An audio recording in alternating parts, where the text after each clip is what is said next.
All right, everybody, welcome to Everything Else with Jay and Friends. I am here again with Doze. This is our second official episode over on this platform and first one, uh, on specifically this project, which is, hang on, sorry, I got background noise. All right, there we go. Too many windows open. Um, all right, so specifically, we're doing a project called Album Dialectics, which, I think the idea was to have rap albums as vehicles to be able to talk about what was going on in the periods that produced these albums, right? And we decided to start with the first Run DMC album. First of all, Jared, welcome, man. Everybody No, knows, Jared. I mix what I like. I should have left you off stage and then brought you up, but I brought us all up at once. So um, I mix what I like. Black Liberation Media. I mix what I like. Mixtape Manifesto, which is over my shoulder here, which is very relevant to the conversation that we're going to have today. Also, really appreciated your work, Jared, around the 50th anniversary, which was something that honestly I did not want to engage with at all because it just was such a, you know, just kind of a shit show in terms of what I felt like I appreciate or enjoyed about hip hop growing up. And so, anyways, back to the concept of this series a little bit.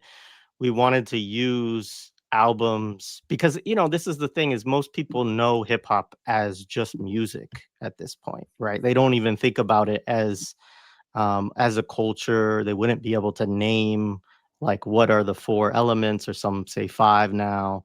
Don't have a great grasp of the socio-political cultural context in which it started out.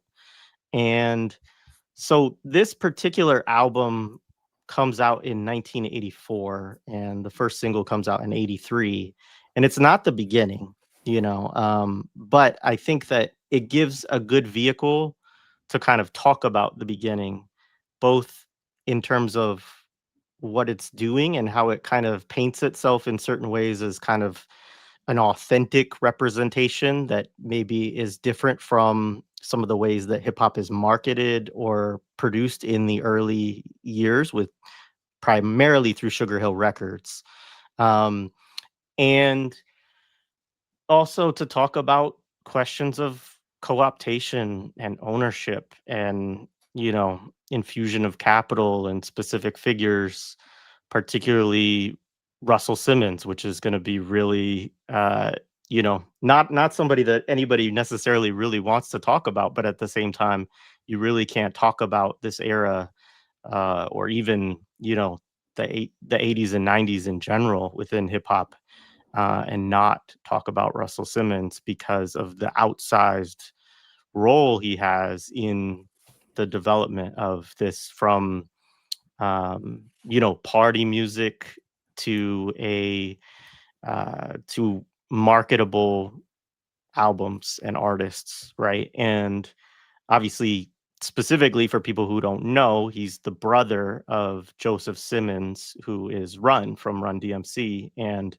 Run DMC doesn't happen probably without Russell Simmons.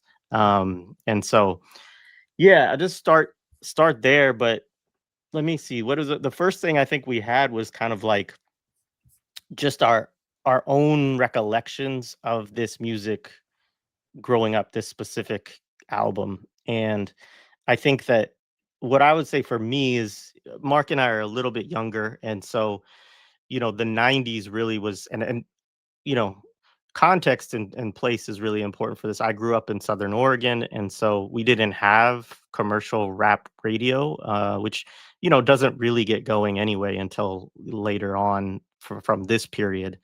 Um, and beyond that, like, so introduction to rap in that space would be very popular songs. And then, when MTV becomes a vehicle, then that becomes one. But so I obviously heard this album later on, in the mid 90s. And yeah, I mean, I loved it. I still love the music, honestly, on this album. Um and but yeah, I mean, that's the context in which I heard it. And then of course it was also during a period I think Mark and I both went through, which is like as you get more into listening to hip hop, you feel this need to fill in all the gaps of your knowledge historically of around origins and important artists and influences and things like this. And that's I don't know whether kids have that as much today. I'm not sure, because I think the era that we encountered rap music, it was so the artists are coming up and it was like, well, who influenced you? And they would be like, well, Run DMC, or whatever. And so it was something that you just kind of had to do. And then obviously as you do it, you're like, oh, like that's where that rhyme that so and so says, on the intro to this comes from, or, this is where that sample, that I hear a DJ scratching in comes from, or whatever. And so it then gives you a little bit of a better understanding of the importance and things like that. But and then obviously this group was really lionized also by like MTV and VH1. And I think that's a part of this story as well, which so when countering the music through those art forms, they always reference back to Rockbox as like one of the first videos that they would play on MTV, and things like that. So that was my kind of origin with it. Yeah, Doze, why don't you go next, and then we'll let Yeah, Jared play cleanup. yeah, sure.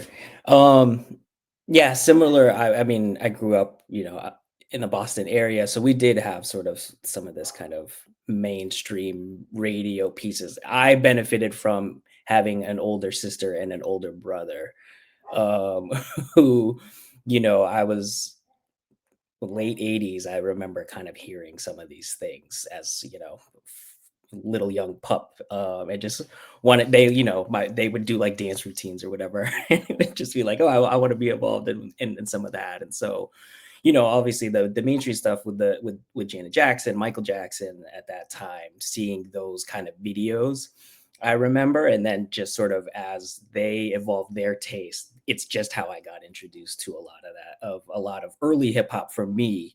And then, like you're saying, Jared, I get to the early 90s, mid 90s, where I'm really starting to like, oh, this is what I really like to listen to or enjoy. And I just remember hearing scratches and the whole DJ culture side of it. And that's what kind of hooked me into a lot of this stuff. And so, yeah, similarly, like you're saying, someone would say, well, Run DMC was this sort of seminal group for that, like incorporation of it. Um, and so that's where it led back to, oh, let me go and re-listen to some of these things.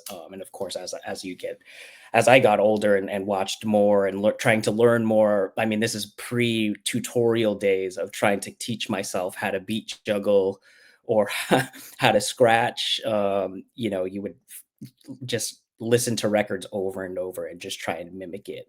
And Jam Master Jay was just that dude. I mean, and then you learn about Jazzy Jeff saying, well, everyone looked at him for kind of this inspirational piece. And so um, that was a lot of my entry into that piece of it. So I kind of, and similar to you, I mean, just the beats on this first album were just, so dope that you could just kind of mix in ways that made sense, and you could cut up and then for me, listening to people like Executioners or Scratch Pickles and Beat Junkies, just kind of take these things talking about two MCs and one DJ and how they cut stuff up. It was just like, man, that's a whole nother kind of cool level to it, that I think most people probably don't really understand. But like there's this whole just movement based off of the idea of who Jam Master Jay kind of started as sort of this party rock,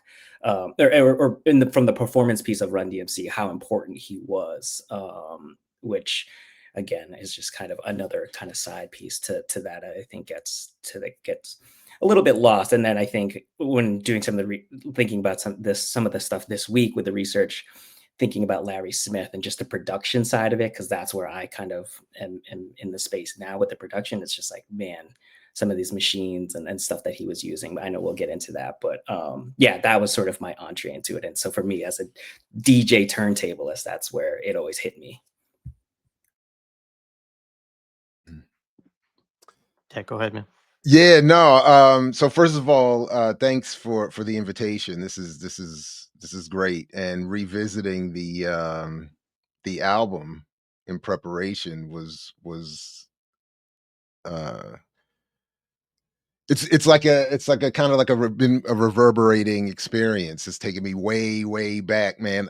So yeah, so like just for um setting sake, I'm now 54 and I grew up uh um after leaving DC early on. I grew up where I live now in Columbia, Maryland, which is a planned city suburb right in between basically Baltimore and DC, which is important because that was what allowed me to get sort of, as I think I remember it, it was like sort of a delayed echo effect from the New York area of music, mixtapes, and it just felt like, so I when this album came out in 84, I turned 13 that year. And I don't know, all I can kind of remember, I was thinking about it all week, was it was just a vibe. There was something happening. And we didn't know exactly I didn't know at least what exactly it was, what to call it, what the language was, where this was all coming from. But we had just started hearing things, even of course years before that. I mean, and again, I don't always remember the chronology of when I heard stuff, but there was stuff happening. But when this album dropped, man, I mean, it's just like what they say. And first of all, the whole media environment was different. So growing up in between DC and Baltimore, there was no rap radio yet. There was no acceptance of rap in radio yet. And it was, as folks I think have to always be reminded, and salute to Mtume, we just had a great discussion that'll come out on his podcast soon, talking about some of this. But it was black, at least nominally, commercial radio that was one of the major resistance points. They didn't want this thing called rap or whatever at the time. They were like, no, it's going to make us look bad. It's going to mess up our commercial stuff. This is all hoodlums and it's retro. Like, it was like a lot of negativity at the time, as I remember it. And I know the history books have now kind of clarified. Uh, so when this came out, I felt like I always felt like I was, in some unofficial recruited army of hip hoppers that were supposed to defend this thing. Like, I don't know. And I remember I got my first black and red silk Adidas sweatsuit, and I started. I mean, it was just the walking around these little tree lined paths with my boom box and my silk Adidas. I mean, I can only imagine what I must have looked like. But um anyway, so yeah, so it was. And the album, going back and listening to it, it stands, like, it holds up. Like, it's really good in terms of the production. And more so, and I know we can come back to this, that I was kind of struck by, it's that it's even a more political album. I don't want to go too far with it, but it's a more political album than I would have remembered or wanted to give them credit for looking back. So I mean, it was so yeah, we can come back. But those are just some of Yeah, my initial thoughts. Yeah. yeah, man. I mean, it is too, and that struck me. Going back to like I didn't select it, initially for this, thinking like, oh, because there's a political consciousness to the album. Like that wasn't really my Yeah. recollection of the album. But it No. does have some of that in there, and I think it's interesting as we get into the context of the people. Also, the Baltimore connection is pointed because um Russell and Run's father was from Baltimore, actually. That's right. And met his wife Evelyn at Howard, and then they moved to New York later on. So if I can, Um, so that's actually, I forgot to mention that it's an important, just in terms of my own context here. That's very important because growing up here, we would get the local radio and television from both Baltimore and DC. So on the one hand, at a time where you only had like 3 or 4 channels anyway, I always felt privileged because it felt like we had like 8, because you would get the NBC affiliate, the ABC, if you get those affiliates from both cities. So it's duplicating the same content for the most part, but it just felt like. And then radio wise, as I said, there was no rap radio per se, but you would get some of these late night DJ shows that would come on, and then you would have AM radio shows which offered some more diversity as well, where you would hear, start to hear more go-go in DC, more club coming out of Baltimore, and eventually more of this rap music. And then you'd had all the DJ culture, and then of course we also had, to your point, you mentioned Howard University, and I think something that, I don't know if the two of you talked about this in your first episode, but the dynamic of the college radio. So we ended up having a lot of legendary college radio stuff in this area, as it would turn out. That again, I didn't understand it at the time, but it was all just sort of creating this environment that yeah. Anyway, it was dope, and was exciting. But yeah, I just wanted to. I forgot to add that yeah. part. Yeah. No, I mean, just to clarify, our first episode, we were actually talking about sports betting and gambling and stuff like that. And so, Yo, the I got to go back and watch, because that's I've been going like way into that lately. I've been following all of that. There's so many very interesting overlaps in that, you know, with yeah, with some of the crypto stuff that's been happening, and the AI. Like there's all kinds of like overlap with the gambling. Anyway, but yeah, all right, yeah, yeah, yeah, yeah, yeah. But I mean, first of all, the radio point I think is really important. And I mean, I guess that, like, maybe we could take a minute and talk about, this era just a little bit more broadly. I added a few things, and I'll probably add some more in the show description, just in terms of, you know, both first of all, the two-part series that Two Black from Black Miss Pod did with Rasul Moat on the book he wrote with Rob hmm Swift, is excellent, and people should watch that, because it's like really a debunking of this idea of, Cool Herc pulling up with a set of speakers in like 1970, what was it, 3, right? And hip hop just starting from there, and like, as they say, this idea that like all 4 elements together just spring from the ground instantly, as Cool Herc starts this, that like, that this doesn't really make any sense, and it's a mythology. Not to say again that Cool Herc's not important, and is, and that this party wasn't important to the development of hip hop and all of those things, because obviously that's very true, and that's not what they're saying. But they're saying that this idea that you can pinpoint like one specific moment as where hip hop, which is a culture, right, is just born, that there should be something about that we resist, in terms of, the narrative, and understand as serving a specific kind of cultural or commercial purpose, really, more than anything, a kind of promotional purpose.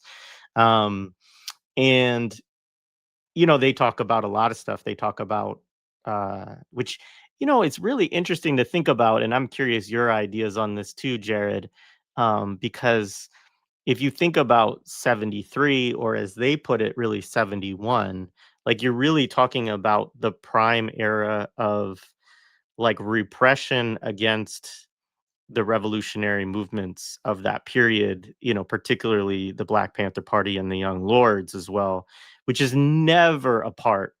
of hip hop histories that try to talk about the beginnings of it. I mean, I shouldn't say never. There probably are some scholars who do that, but it's so rare and it's never in kind of mainstream, discussions of it. Obviously, they also talk about, which is talked about a little bit more, the South Bronx as a place that, has the Cross Bronx Expressway, rip through it, that is severed from the rest of the Bronx, is kind of isolated.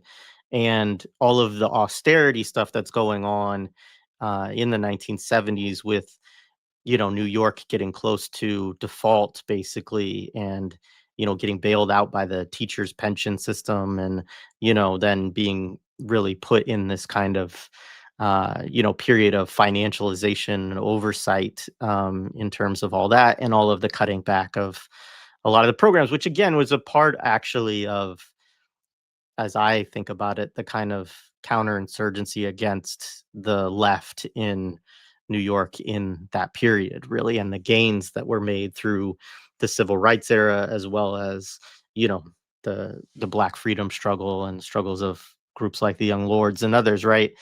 Um, and obviously, people know Sugar Hill Gang, Rapper's Delight, 79.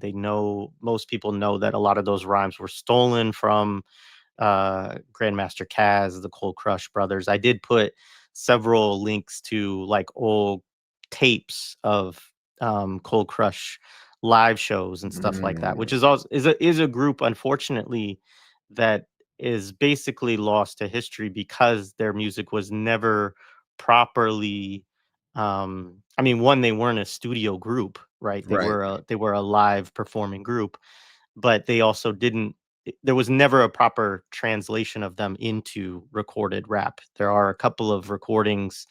There was a live album that was put out at one point. There was much later, I think in like the early 90s, somebody tried to put out an album with them, but it was like, too late and wouldn't have made sense anymore anyway. Um, and I think that's one of the things that I wanted to talk about with the context of this album too, is that there are all of these groups and artists and DJs in the 70s and early 80s who we may know their names, right? And we may even have some music from them that became, translated into records, but it really doesn't capture what they were doing and what they meant to the scene. And the hierarchy of that era, I feel like, becomes really murky and messed up in certain ways, right? Because people that folks were there would say, "Oh, Grandmaster Flash, Grand Wizard Theodore, you know, DJ Hollywood," like these different people like had these big importance to folks in this era.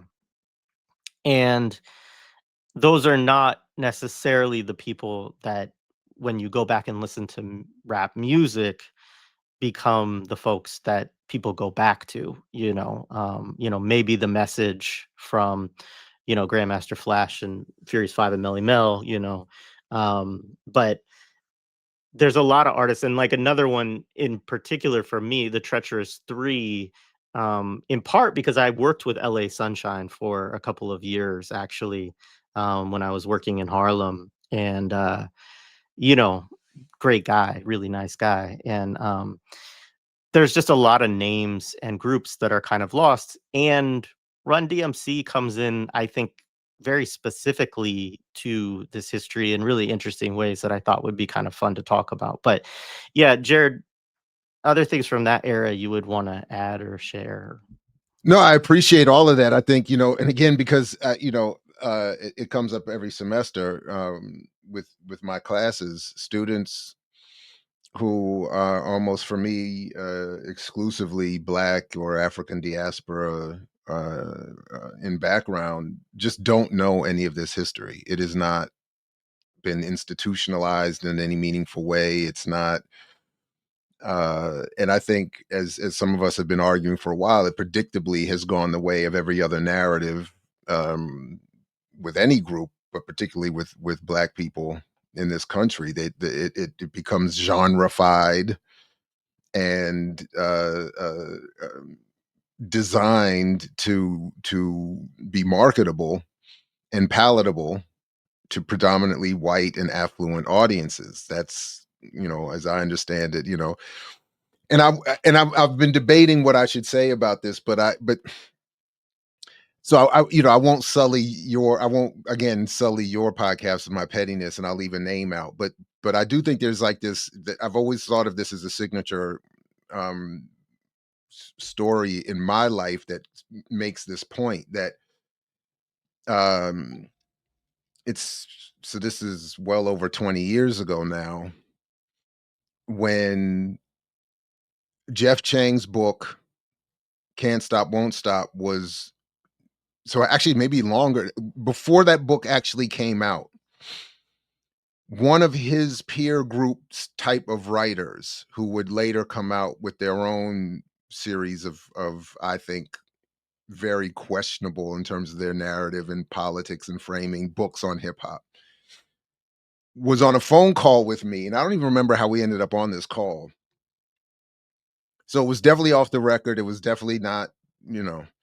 But the point that this person was making was that, as they were pointing out, this guy at the time, relatively unknown Jeff Chang, had already been given a six-figure advance to write his first book. And they were basically complaining to me as a writer, being a writer, I don't really know much about this. Their whole point was, how does someone, or why would someone who has done some, magazine articles, newspaper stuff, and stuff like that, how do they get such a huge advance?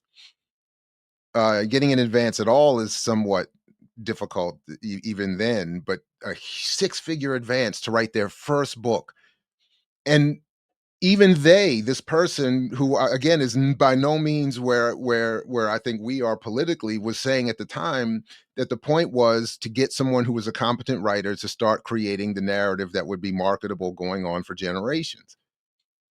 And I really wish I had the forethought to push them into an interview and record it and get that documented, because that was actually, I think, especially looking back now, what has happened in many ways. That book has become the dominant narrative for hip hop history, telling a certain story a certain way, and codifying a certain, again, narrative that I think ultimately is meant to convey this idea that hip hop is ultimately a success story, that these poor people come out of nowhere, produce this art, this creative billions and jobs, and basically, and as Bakari Kitwana said in 2008, and I will never stop calling this out, hip hop is what made it possible for our first Black president, and saying like this is a win, like not, as I was saying it, proof of the evidence of its colonization, but that this was a win.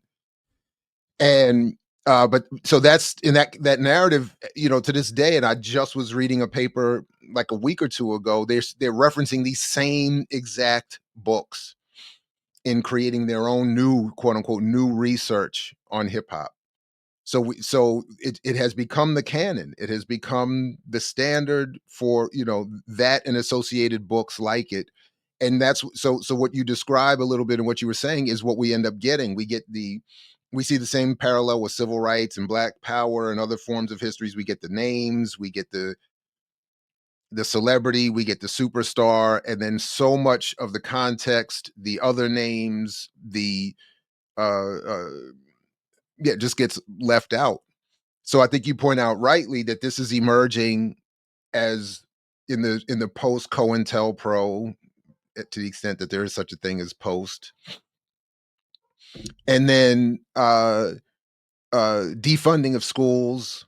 You have, so you have all these programs getting defunded. So I mean, there's others who have made this argument for years, and I agree with it for the most part, that the live band instrumentation that would have been taught to students in decades, prior, gets wiped out, and that's in part what encourages people to move from.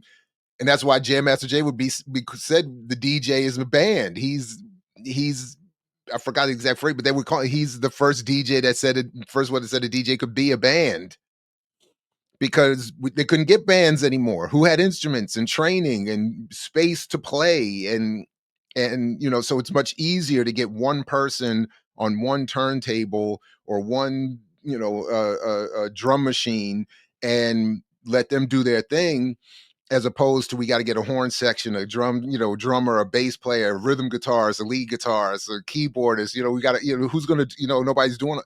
So like, and then, all of this stuff from plugging into street lights for electricity without permission to doing, it was all of these things that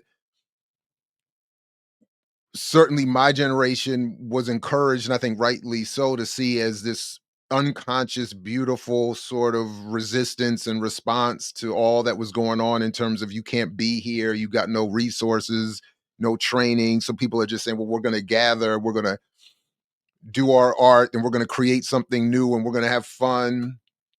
And people do forget, and I don't mean, I know he's a mess today, but Africa Bambaataa and them, I mean, that was the initial chant: peace, love, and having fun. Like that was part of the whole vibe and ethic that I remember growing up with. And it was like, but and then I'll to be, bring myself to a close here. But one, you touched on this. One of the things that I think that my generation missed in our defense of this new expression that was being demeaned in the press and by black and white radio and all that other. So again, even MTV early on didn't even play black artists. It was Michael Jackson and Prince, and basically that was it.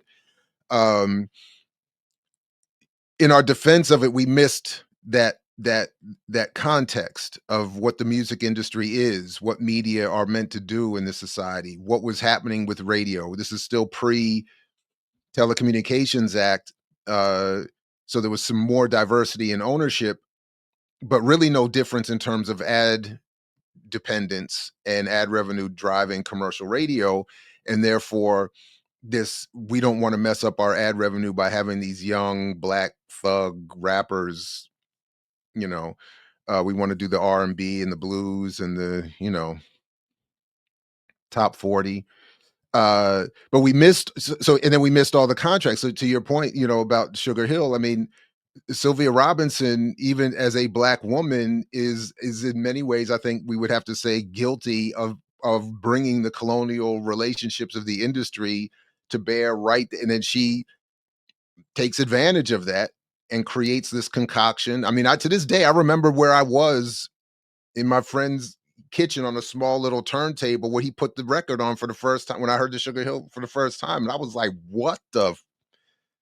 But then to rewind from that and realize that that moment only occurred because of this horrific business capitalist corporate arrangement that and the fraud that Sylvia was concocting in connection with that industry to promote this thing that would end up not only becoming popular and creating, breaking the doors open for an industry, but would again codify that false narrative that I think we're still trying to unpack and redo to today, and especially after that 50th anniversary stuff, just proved that we've lost that part of the battle, that narrative part of the historical part. So, yeah. Anyway, I don't know. Yeah, yeah. No, I appreciate all of that. I wonder if you could take a minute to just talk, kind of about your frame with generally how you've talked about hip hop, but also, specifically through I Mix What I Like, just about thinking about colonialism and like the kind of dialectic of, around that with relation to hip hop. Yeah. So sure, and I did just peek into the chat. Yes, Paul, I'm very excited for the Daylight album.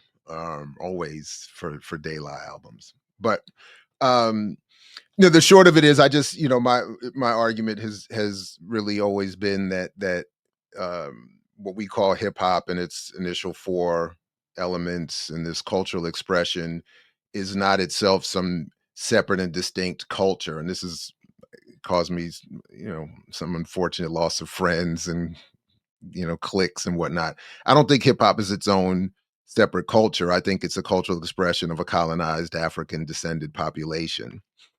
And because of that, it takes on certain characteristics, the characteristics that produce the cultural expression, some of what we talked about, the context, but then also the capture of that expression by an industry itself designed to be the manifestation and the mechanism of colonial ordering of an internal colony is, as I do see, Black and brown and indigenous people.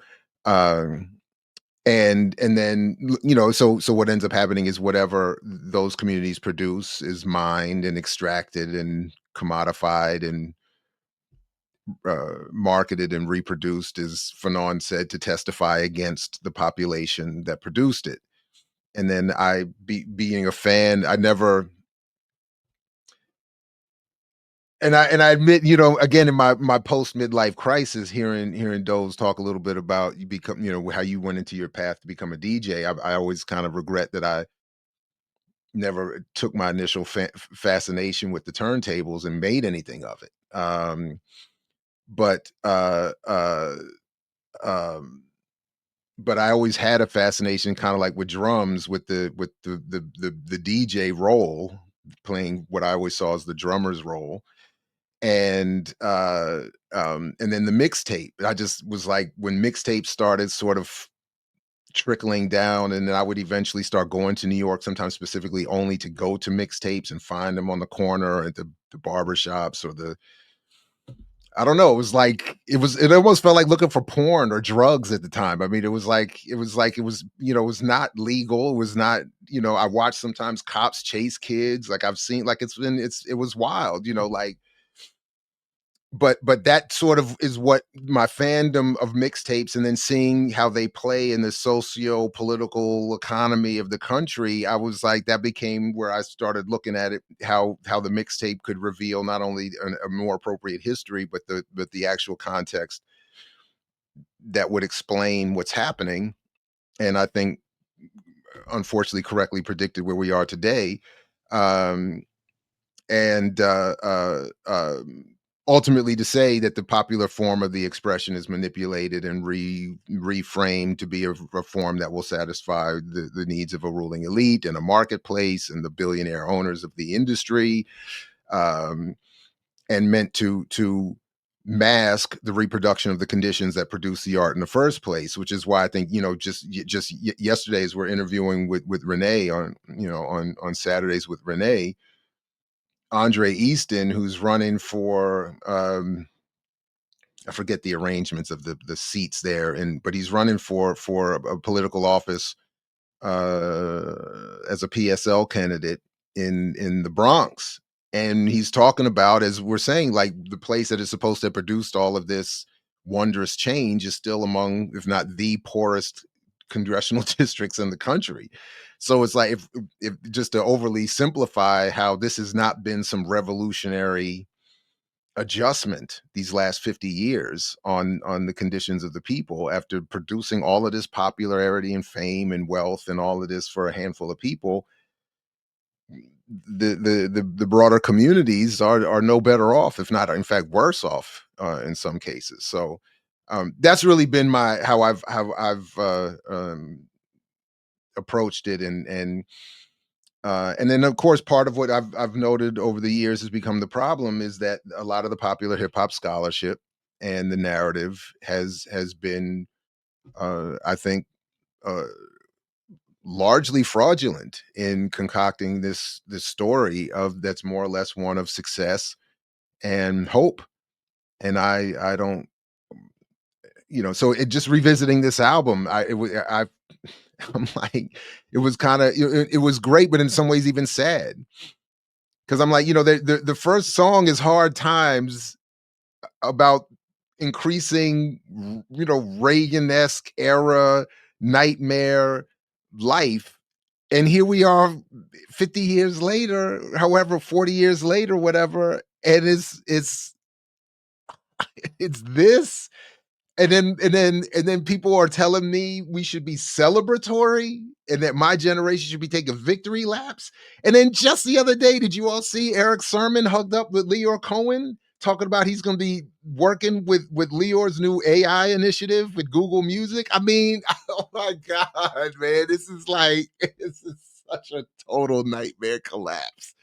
So So yeah, that's been how I approach all of this. Like we're Black people did, the diaspora that produced this thing called hip hop, um uh did a wonderful, magical, incredible thing given the circumstances, and we just lost sight of what was actually happening and what was actually possible with it. That's all.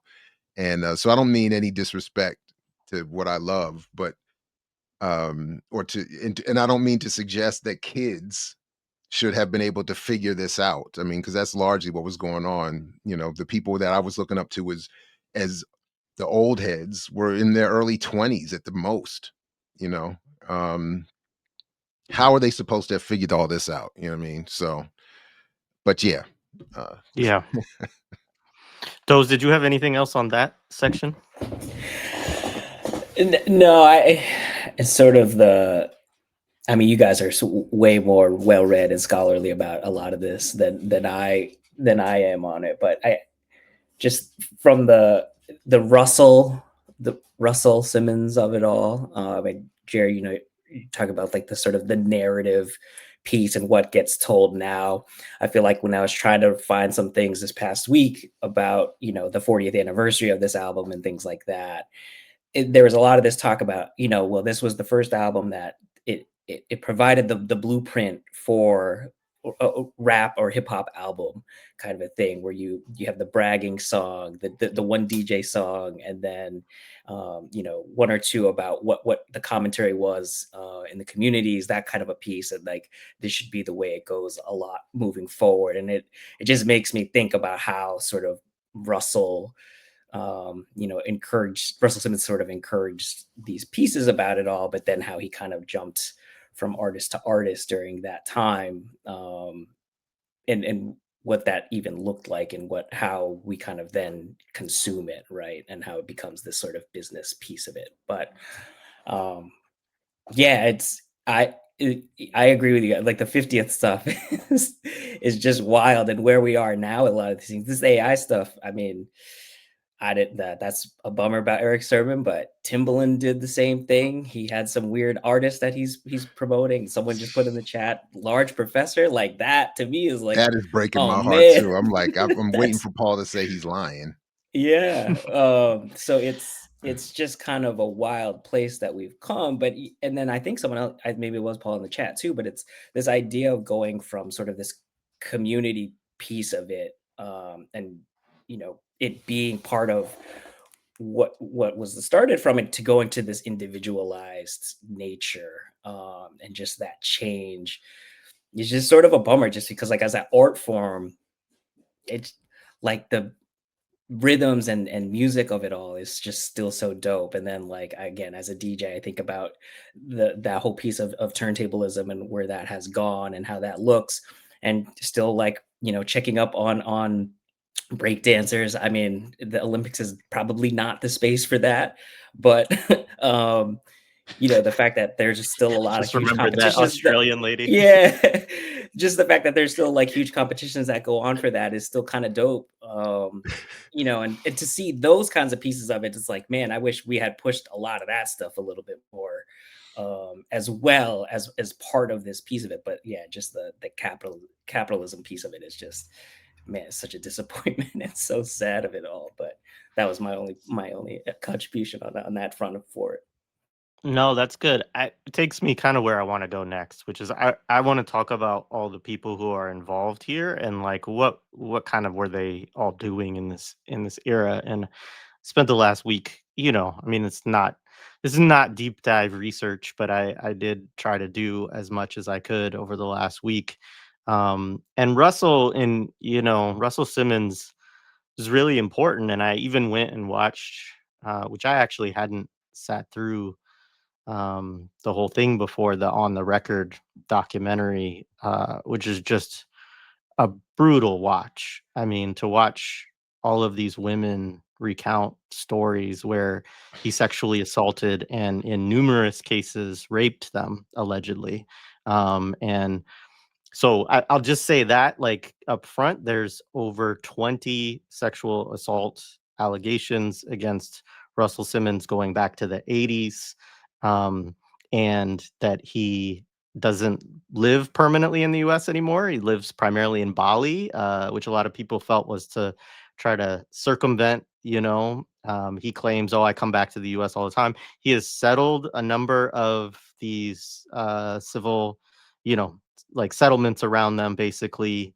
He has also been there have been multiple articles about him not paying the settlements that he agreed to also, which is a Oh, whole wow. another layer of it.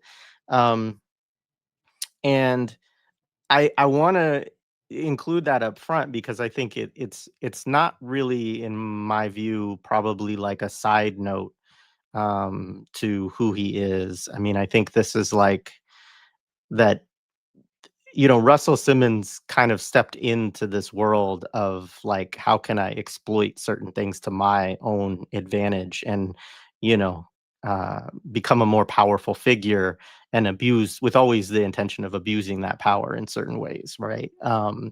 And I say it too because he presents himself like he's the freaking, yogi Zen master. I know I'm like mixing religions and all of that stuff, but he kind of does that too, right? Like of kind of, creating his own, like sort of wellness cults basically. And even went and watched a little bit of The Show, which is a 1995 documentary. Not like, it's not really a documentary, but a piece of media that also Drew Dixon, who is one of the people who has a rape allegation against him, was instrumental to that and did the A&R of the soundtrack, which is a great soundtrack. But in that, like, he's talking shit basically about like Biggie and Snoop Dogg and all of this stuff, and goes to visit Slick Rick in Rikers and talks about how he doesn't like going to prisons and like basically fuck people who are in there. And like, it has a very kind of, and this is 95, like browbeating down on people for being too, for, criminal and like not, you're an artist, you have millions of dollars now, stop with the drama and stop messing around and like all this kind of stuff. And it was like, all of this was hard to watch, like, because you're just like, dude, like, you have 20, you would end up in a position where it's not, just a couple of people who allege that violate them in the worst way, but it's a lot of people. And And meanwhile, we he's know. abusing. I'm sorry to cut you off. My bad. My bad. Sorry about that.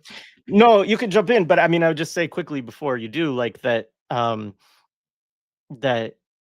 if 20 women come forward with stories like that there are however many factors more than that just didn't want to, because for all kinds of understandable reasons, not wanting to get involved in that kind of what that would mean to them personally and all of that. And so, yeah, what were you going to say though, Jared?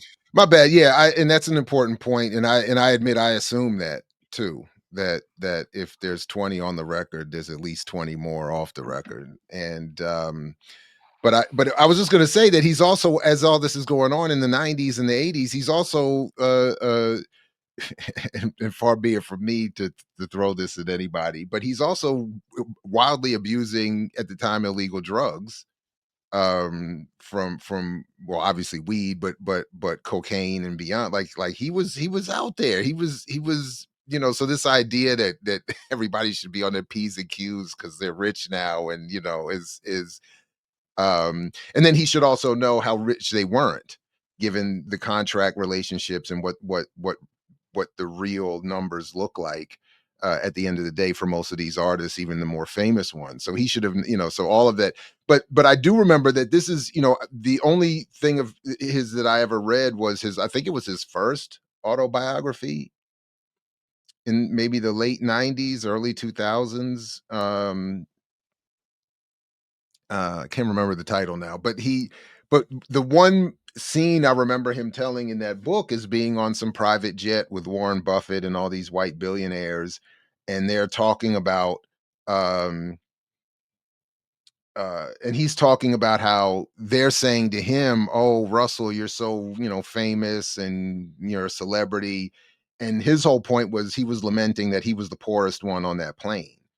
And that he's trying to get there, And I've just always, for me, that's like a signature tell from early, relatively earlier on, that's his interest here. His interest isn't the hip hop community, the hip hop culture, certainly black people writ large. It's I'm trying to get there. And even with this first Run DMC album, he has already set up certain Adidas relationships and all these other stuff. So like he's already become turning them into something from the very beginning, that again, I'm thinking of as a 13-year-old.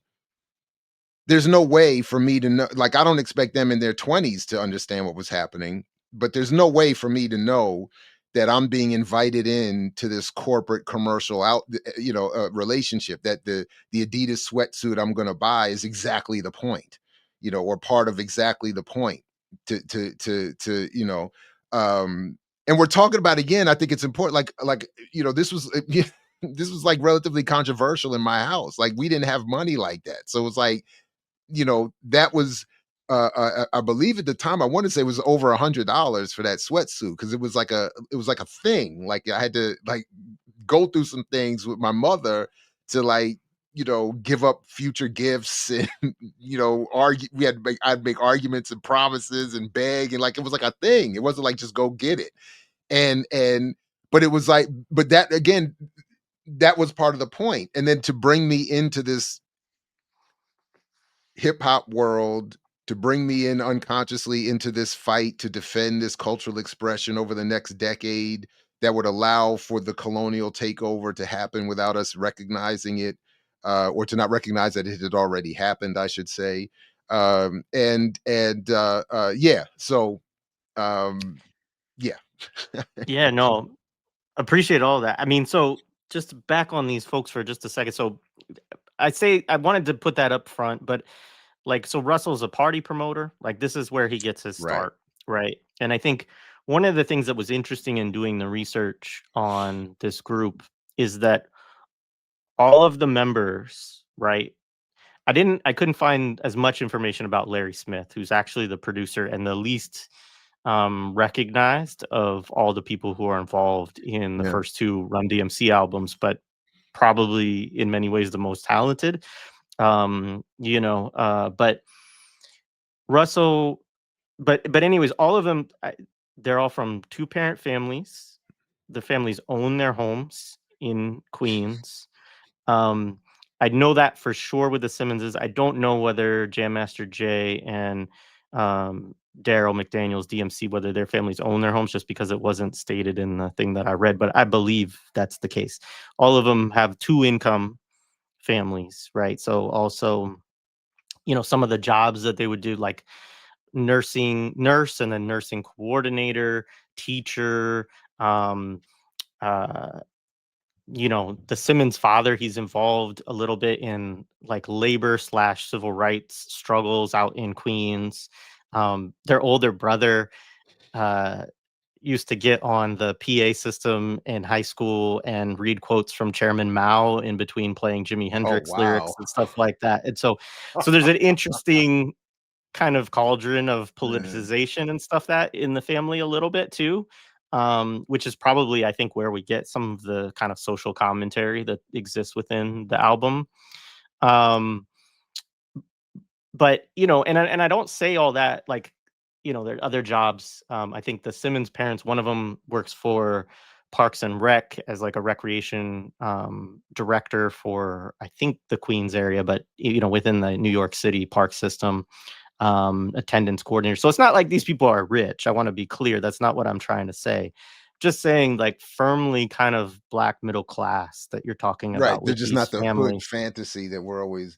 And then DMC Right. even rhymes about going to college, and after 12th Right. grade, I went straight to so, like, they have that middle class, yeah. All of the members were in college. Mm, So Russell drops out his senior year of college and starts party promoting. He loses all of his money, and his father tells him to go back to school, and his mother gives him $2,000 to continue his business. So first of all, I would just say having the resources to be able to give that's $2,000 crazy. to Russell Simmons. Also all the equipment that they had, like So what would Jam the Master equivalent of Jay's that be parents bought him today? it What was would like 8,000 was what it, it would be it like looked like. 8,000 today? 8,000, yeah. Damn. It feels like it should be more than that even to me, but that's what, I got But who quickly has from 8 grand in 2025 to just give to somebody who was dropping out of their senior year in college at that? I can't even like I got a college age kid now. I'm like, she's like, I would be to be flipping the fuck out.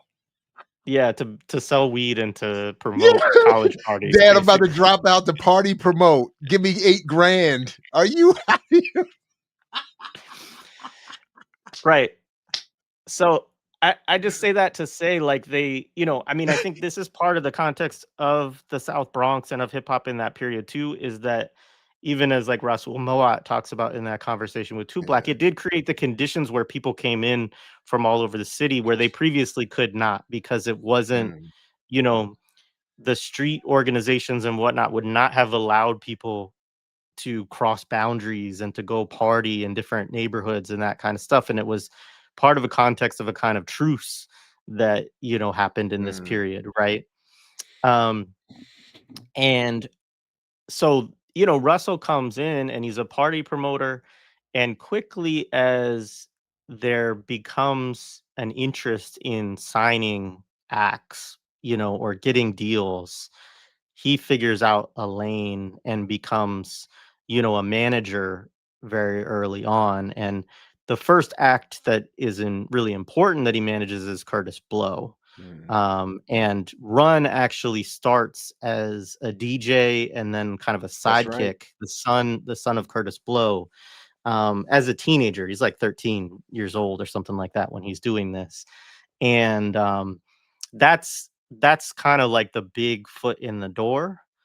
And I it's hard to get information on this, but in this era, like he's managing so many artists, and then quickly starts his own like production and promotional. Like he's starting companies. His first business card, I think, said Rush the Force in college parties or something like that. Like that's the other thing that's funny is like I think very quickly realized that in order to monetize it, like you had to get the college kids really heavily involved, right? And so doing that at City College later on when they start up Def Jam, it's in Rick Rubin's dorm Yeah. room at NYU, which is only like a year later than this.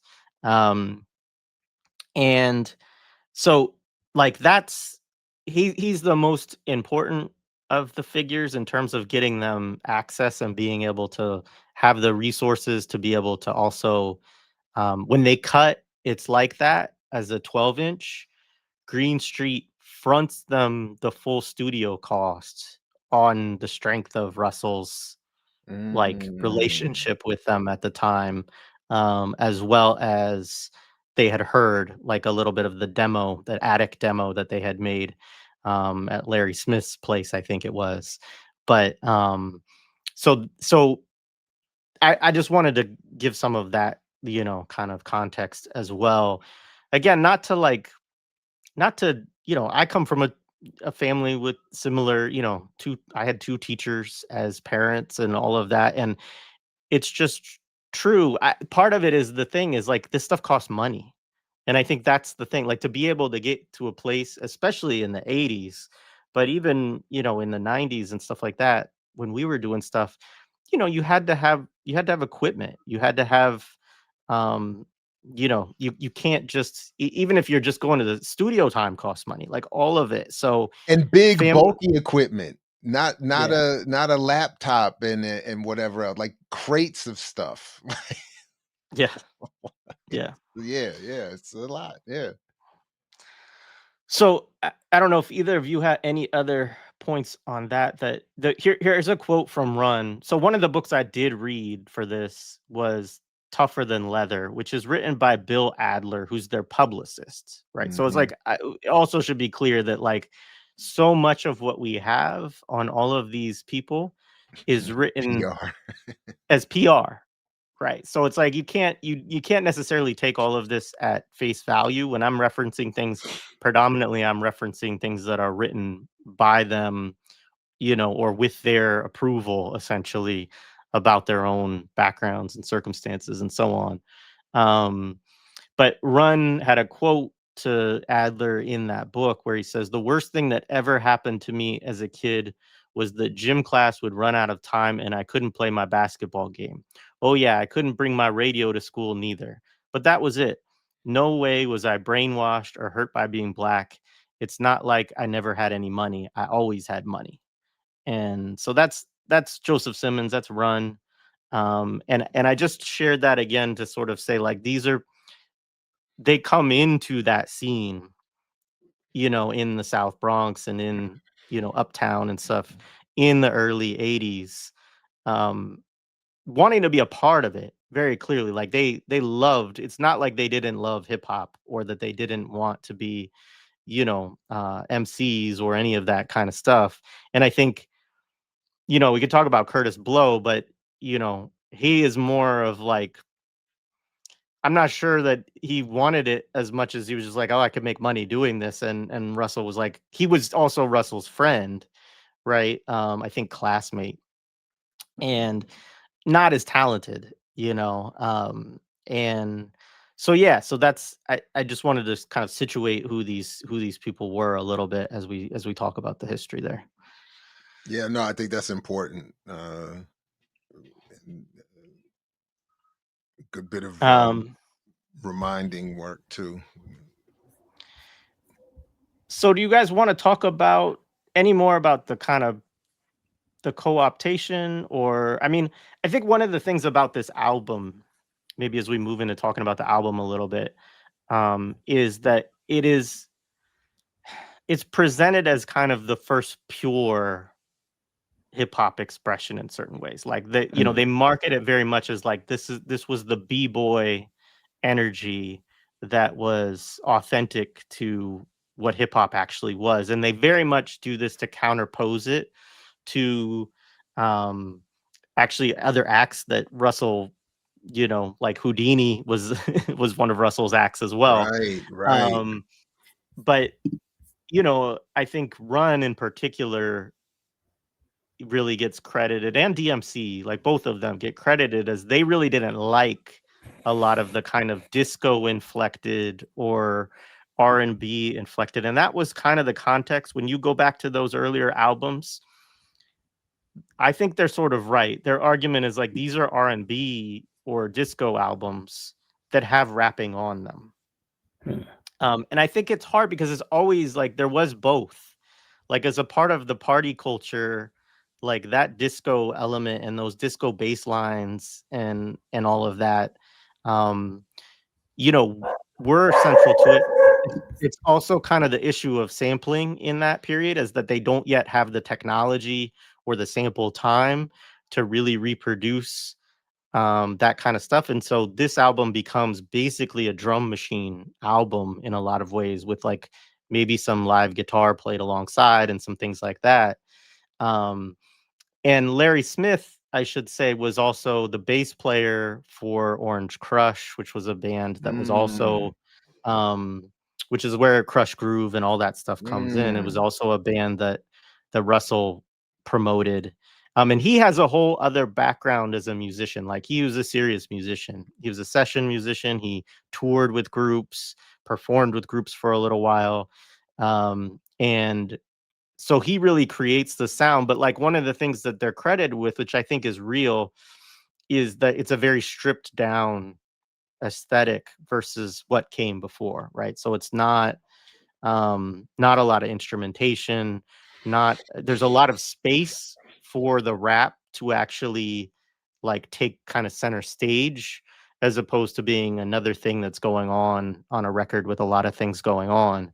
um and I think that part is legit, but I also find it a little bit, I don't know how I feel about them also kind of distancing themselves in certain ways from the music that was coming out at the time, because I think like rap, my understanding is rapping over good times was something that happened at all the parties too. So whether Sugar Hill Gang was, stole the rhymes, and whether Sugar Hill Records was doing a bunch of nefarious kind of stuff, like sure, but I don't think that it was not hip hop, in a certain way. And so I think also that painting of authentic, right, is also a marketing ploy by Run DMC and Russell to kind of create a lane for themselves that ended up being obviously a huge lane and a very influential one. But I don't it it's interesting to have these folks from Queens saying like, well, here's the real thing, when you have all these acts that were before that. And, you know, I don't know that I buy that it was all the record labels just messing up what they were doing. I don't know. I don't know how you feel about that. So, as I understand it, if I understand what your point, yeah, the everything you said is as I understand it, that um rapping sort of began as people were rhyming over already existing popular disco dance tracks. Eventually, the breakbeat part of it, the that would be looped famously to create some of the early tracks. And then I did read this week that the branding of the Run DMC's first album was this stripped down hardcore, and then I think if they weren't the first, I mean, they certainly were part of a pattern that plays out in ways even to this day of people promoting themselves as being more authentic and rugged or real than than whoever else. For all the talk today of industry plants and whatever else, there's always that I'm real, or even the whole thing of he's not like us. Like the whole anthem of he's not real, and I'm authentic. So I think that that's always part of successful marketing in certainly in hip hop. Um, yeah, and I was just trying to, I was trying to just again, my memory about the music and the ordering of them is, but I think that makes sense that Houdini and I was just even quickly googling Nucleus's Jam on It. Like what were they sounding like, and when were they coming out? To remind myself of the point, but that you and then the promo for this album is making even 2025, that it was a stripped down hardcore break from the and but I think that is largely true, and it makes sense given the history you just broke down, the sampling technology, the evolution of the idea of centering even the rhyme. I mean, again, part of the standard narrative that I'm admittedly in a contradictory way critical of does say also that the MC or the rapper primarily only existed to big up the DJ at first. So centering the art the rapper, giving them space to rhyme, all of that had to evolve, because initially it was just to say something while the DJ was transitioning or doing something else. Now,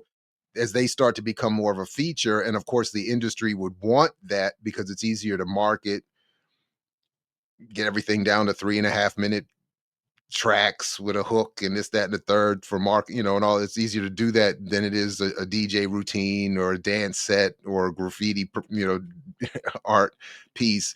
So as the art, as the MC started to take more of a center stage, pun intended, the art of making room for it and producing for it evolved. And I think that's what we're talking about here with this Run DMC album. So yeah. All right. Well, why don't we move through some of the tracks? And I think as we go through that, then we can kind of talk about, the, what they bring up and, some of that and move the conversation into the album. So the first song, as you said, is Hard Times. Um, the one thing I would say about it that's kind of interesting, it also gets into the context of this period a little bit and some of the differences with this period and later periods is that this song is not written by Run DMC. So this song is a Curtis Blow record that they are covering that was written by Russell Simmons, allegedly. And they changed the lyrics a little bit. Like their version is definitely better than like un unqualified in my opinion, better than the Curtis Blow version of the same song. It also comes, I mean, you know, Curtis Mayfield and Huey had a song called Hard Times. Like it's a kind of longer theme, talk coming out of the history. I mean, obviously blues, right? Like it's a much longer theme within black music of talking about the socio-political conditions of an era and all of that. Um, it's also, I think, a little bit interesting in light of Run's comments that I read a little bit earlier that none of the people who are principally involved here really experienced personally, um, financial hardship in any way. But that doesn't mean that they're not surrounded by it and not seeing its effects either, right? So speaking to it, I think it still has a utility, but I think there is a kind of interesting thing of how that story can be a little bit co-opted too, right? So then we're talking about it like we're the ones who've gone through the hard times, and this is the kind of bootstraps, narrative that we're going to give you, but that's really not our story, that's somebody else's story. And but at the same time, like also objectively in my opinion a great song too. So I'm not here to like denigrate the music or any of that. It's just an interesting piece of history, and that piece about other people writing is interesting within Run DMC throughout maybe all of their work. I don't know. I know that um and it's not to say they didn't write. Like Run absolutely wrote rhymes. DMC wrote all of It's Like That, I believe, and then they like, go back and forth with who's saying what. Um and then on their second album, LL Cool J writes one of the songs. And a lot of this is credited too. I should say it's not like ghost written. It's just like if you read through the credits and read through the history, they're open about it in that period too, which I say because it's like I think it's really in the 90s when you start to get, maybe the late 80s, when you start to get more of a focus around this idea of people actually stealing each other's rhymes, or you're saying this but you didn't write it, so you're not real. Like that level of kind of authenticity discourse I think actually comes later. And so yeah, this first song is a cover, right, which is an interesting thing. Within There are covers within hip hop, but it is a rarer thing. Yeah, I forgot about some of that, and then I just had this whole memory of being teased at one point, being called Baby Huey, because he was, chubby and light skinned, and I had an older brother that in the Navy that used to mess with me about that. He's like called me Baby Huey. I was like, oh man, that's messed up. But it's a great track. Baby Huey was dope, and his version is of Hard Times is really really good. And it was sampled by now I'm just having a memory too. Who sampled that recent somewhere? Ghostface. Ghostface. That's right. Yeah. That's right. It's That's it. what, And you got the buck Blue Warrant. 50, I think, on Some I At I think least it's one song did that. I think yeah. that's the one I'm Yeah, thinking of. Yeah, it's yeah. not the only one, but, yeah, I think it's sampled by Ghostface on Buck 50 on Supreme Clientele, if I'm not Yeah, mistaken, but, that sounds right. um, But yeah. yeah, but anyway, um, yeah, now I just distracted myself. But yeah, I think you make a good point though about the it is also part of the theme within rap music history of that you're pointing to of that authentic, I have to promote myself, the whole thing of the studio thug that we would hear about later. Y you know, they and the claims of living lavishly have to be references to today, having, come up and become successful, not starting at that point. Um, so yeah, it makes sense that they would have in some ways downplayed their more middle class origins, even from the initial, they're not starting with, it's hard times, but less so for me or us than it's like that you. Um, but yeah. And I was also thinking that it's interesting because the first line is that it's talking about they're coming. So in other words, like they're not here yet. Hard times is coming, like it's like a warning. So now I'm starting to do a whole thing of maybe they're really talking to their black bourgeoisie. It's like a warning to their fellow black bourgeoisie, like, you know, because it said, don't let it catch you, like don't let the hard times catch you. So, stay one step ahead in these tree lined relatively streets. Yeah, anyway, I lost my train of thought there. Let me just stop rambling. No, all good, man. So Rockbox is the second track on the Yo. album. Um, one thing is really important is that, and I think this was a genuine genius of their marketing, and of Russell understanding, what could help them become huge, which was, this is one of the first records. There's a Treacherous 3 song that has a guitar. I went back and listened to it. Mm, It's not like this. mm. It's not heavy metal sounding guitar riff. I read something that compared it to Jimi Hendrix. It did not sound like Jimi Hendrix. This song, I mean, obviously it becomes the video from the album.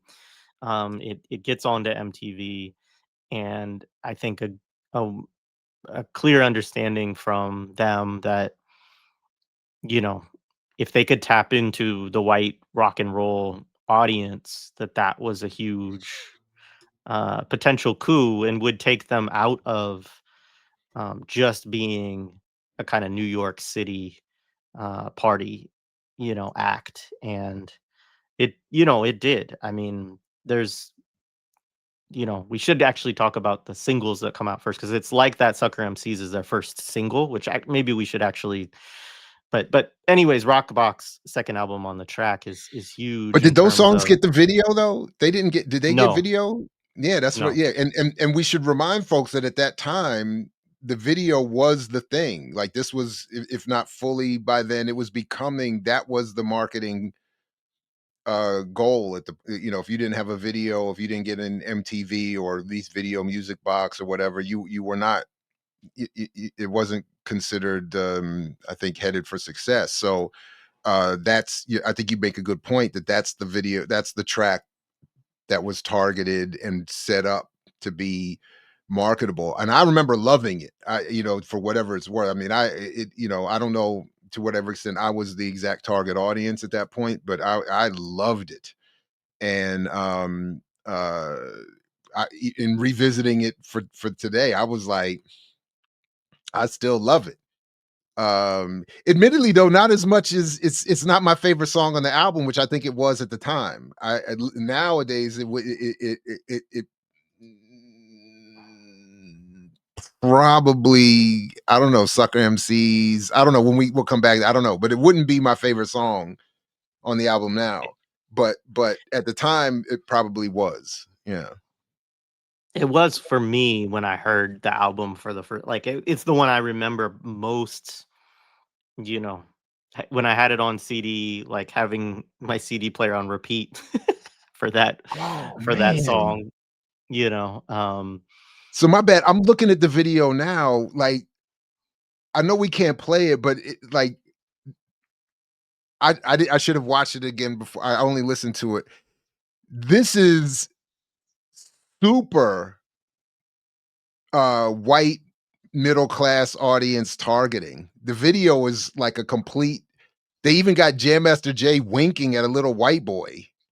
Uh, it's it reminds me of Ezra Edelman's point in OJ Made in America about the Hertz commercial OJ did, where they put the white people in the airport. So and the old white lady saying "Go OJ, go" when he's running through the airport to like as a conscious mechanism. They said the filmmakers, the director of the commercial said to convey to white audiences that when you see this black man running through the airport, you shouldn't be afraid.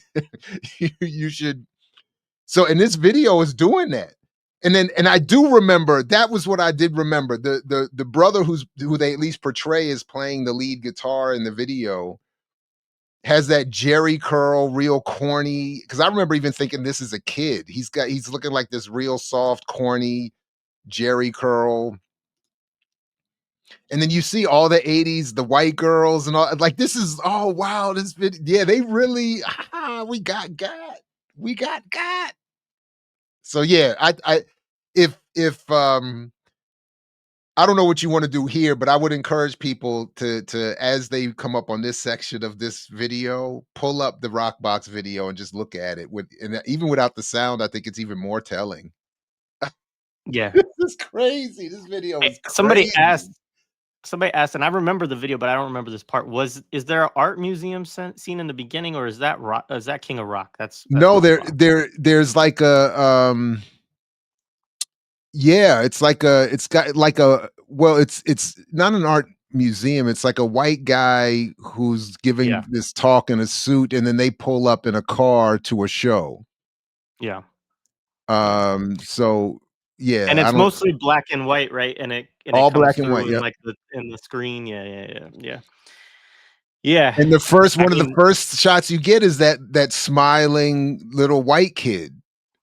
So it's like he's like again, it has to be he's letting everybody know like these guys are cool and they're safe. And he's literally winking. He and Jam Master Jay literally exchange a wink. This is unbelievable. And then they have like a whole bunch of white, dancers and audience members. So this is very much saying like these guys are safe. This is okay. Don't be afraid. And then the song slap. Like they even got the black dude in the Carlton vest with a tie on, sweater with a tie on, like the nerdy safe blacks. This is oh my god. Hey man, this is like I think this is a perfect little parallel to your they do have some color. They throw some color to your Imperial 80s thing, man. Like this video is madness. I should have watched it before the show. This is crazy. yeah, We got God. How did we survive the 80s, man? How did I make it here? I deserve a plaque. oh man. I mean, and I think that's like actually to sit there for a second. Um, you talked about feeling a need to defend it and all of that stuff. I mean, I think it's like I have this very sort of contentious relationship with all of this stuff in my mind, right? But like, I also think it's hard for people like in our era. I just felt like there wasn't a lot for people to kind of like plug into and feel like was theirs or something that was really interesting. And I mean, people have talked about hip hop as like a space for study, right? A space where you get into it and you learn about history of music, you learn about all the different things that are being referenced. And I know that when I got really into it, that was how I approached it, right? And I mean, Mark remembers me like this as a freshman in college, and just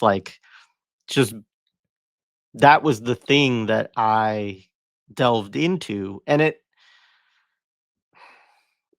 led to a whole bunch of confusion ultimately, in my opinion. But it was there was like and I mean, I guess the question is, was there a movement, right? Or was it just really effective marketing on us for, 15 years or whatever to kind of pull us into this space that was mediated by all the, contradictions of uh, an art and young people trying to do something within a very commercial dominated, you know, kind of space where there really was not actually a lot of revolutionary potential. I mean, I think this is part of the thing because I think that, we could talk about the revolutionary potential of hip hop as a movement coming out of, this phase of the repression of, the Panthers and the Young Lords and, all this stuff that's going on within that social cauldron and all of the repression and austerity and everything else in New York in that period, and then in other cities as it goes to other cities. But the the thing that we end up getting by the time it gets to be on MTV, which is already here, like it's you're not even getting Hard Times on MTV, or it's like that on MTV. You're getting Rockbox, which again, like I love this song. And but it's not it already with that messaging and the video and everything else is actually not teaching us anything radical at all. And is really just a cultural it's a commercial vehicle for them to become millionaires essentially. I think as you were talking, it occurred to me that I think that there are parallels between what we've seen happen, like with Black Lives Matter or something else. It's uh the sort of a righteous initial expression is not either given time or in advance properly organized, or because the community isn't. So it's very easy to see, looking back, I think, at least not at the time, of course, that what had happened previously with television, where the idea was, okay, black people, you want to be represented, you want representation, fine. And you want something slightly better than Amos and Andy, fine. We'll give you Good Times and What's Happening in Sanford and Son, the Jeffersons, congratulations. Um, and then with hip hop, it was kind of the same thing. You want inclusion, you want to be in a movie, you want to be in, you know, uh, uh, you want to be respected. It's fine. We'll have the breakdancers come and perform for Ronald Reagan. And at the time, I was like, this is the greatest thing ever. I remember as a kid watching it that night, the Kennedy Honors or whatever they were performing at, and Reagan sitting up there watching the New York City Breakers, whatever it was, whatever they were. And I'm thinking, this is it. This is my generation has arrived. And obviously looking back, that's like that is somebody should have been like, no, please don't do this. Stop the performance. But that's what so uh I agree. It just becomes it just is welcomed into something that is very corruptive and co-opts and regurgitates, again, even with this album that we're talking about, even with one or more, including the first song, making reference in some kind of way to some kind of difficult political reality.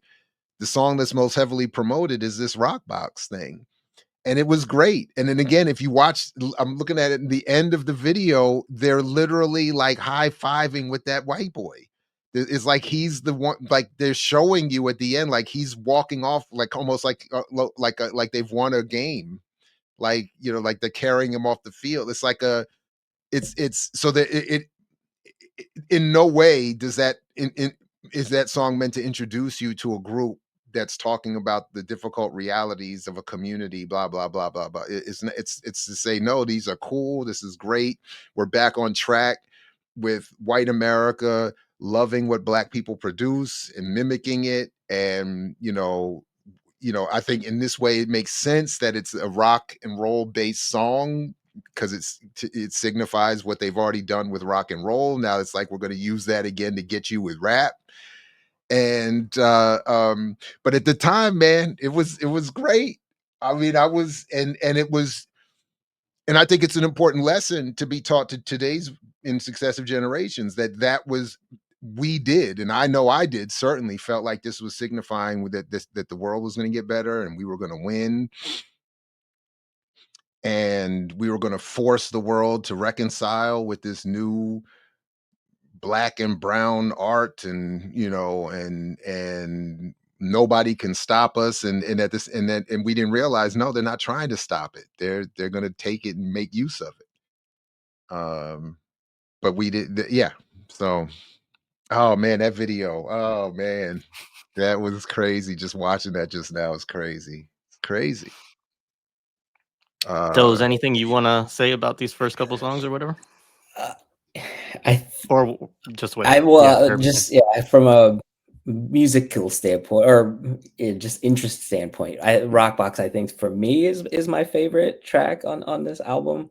And then again, just trying to think about the whole Larry Smith side of it all, where he, again, he's a musician, and played for people, helps record on records, and then did live performances and things like that. And some of the things that I'd saw or picked up and read upon this week was just the fact that he was like, well, we couldn't get musicians for this album, so how can I figure out a way to incorporate some of that stuff at the same time? And that's where the use of the drum machines kind of came in. But he still sort of had brought in a guitarist for certain tracks or what have you, or played himself on some of these things. And just in terms of the conversation that we're having with it now, it's like, yeah, there is no kind of, well, I'm doing this as a bigger statement on something else. It was, I'm just making this piece of music and art, and then it becomes, what it becomes, and used in ways that probably not thought of how he was thinking about it. It was just, these are my tools and I'm limited to what I'm using now, and this is what I can do in a recording studio. So let me go ahead and do this. And then, it just gets taken on to be changed into something completely different, or something that, you know, for his mind was just, oh, I'm blending these things that I know as an artist or musician, and then he goes in a different direction. So, but yeah, this track is just, I don't know. You play it now, you're just like, I can't not move or bob my head or what have you. So, because that's just kind of the power of it. But yeah, I was just looking at the video too. That is wild. Yeah, I mean, to say something about Larry Smith too. So he produces this album. He produces King of Rock, which I don't think is as good of an album. It has a couple of songs. Like, I love the song. The title song is fire, but um, I don't think it's as good of an album as a whole. This album, I mean, and that's not unusual, right? Like, this album is full of rhymes that they had been working on or whatever, and it's kind of like the best of what they had for it. And that's often the case with the first album, is guys are kind of working, developing their rhyme books and their rhymes and stuff like that for sometimes 5 years or so, right? And then you finally get to an album and you can kind of put all of your best work into it, and then they go on tour, and they're put another album out basically less than 12 months later. And just wasn't really the studio time or the time to really focus on the craft as much. Raising Hell is their third album, which obviously, like, is where they really blow up, largely due to the collaboration with Aerosmith, of course. But I bring that history up because Larry Smith kind of, I think, a little bit acrimoniously, although that's my read of it, kind of splits with Russell and the group after King of Rock. wanting to take them in a different musical direction. And I don't know totally what that would have been. He also was the producer for Houdini as well. So, it could have been more, it sounded like it was a little bit more of an R&B kind of direction that he wanted to go, and they didn't want to go in it. But the other side of that, of course, is that Rick Rubin is in the picture by this point. And he's a business partner of Russell at this point at Def Jam. They started out of Rubin's dorm room, and he becomes the sort of um I mean, I always hesitate with how much to put on Rick Rubin as a figure, because I've also heard stuff where people were like, he doesn't even really know how to play instruments, and like he was kind of a producer in the same way that you know Diddy or somebody like that might be. I don't know whether that's true, because there's all these stories that people tell about him having all this equipment in his dorm room and playing stuff on the drum machines, and then he was in a band too. So like I think he probably has some musical skills and sensibilities. Obviously, he's very involved in LL Cool J's first album, which is a kind of similar style in a lot of ways But to in what way though? Larry. Because I've always been curious about that too, and I've without really doing the follow-up research on it. Is it because every time I hear him discussed by people, it's always about more like a vibe, like Yeah, on that Zen thing again. It's like he's just a genius. But I'm not really clear how that translates onto the actual track itself. So yeah. I'm not either. I'm not either. But that's the story, right? Is that Larry Smith, does these first two albums, like is credited, but also I feel like in this era particularly, the producer is not a very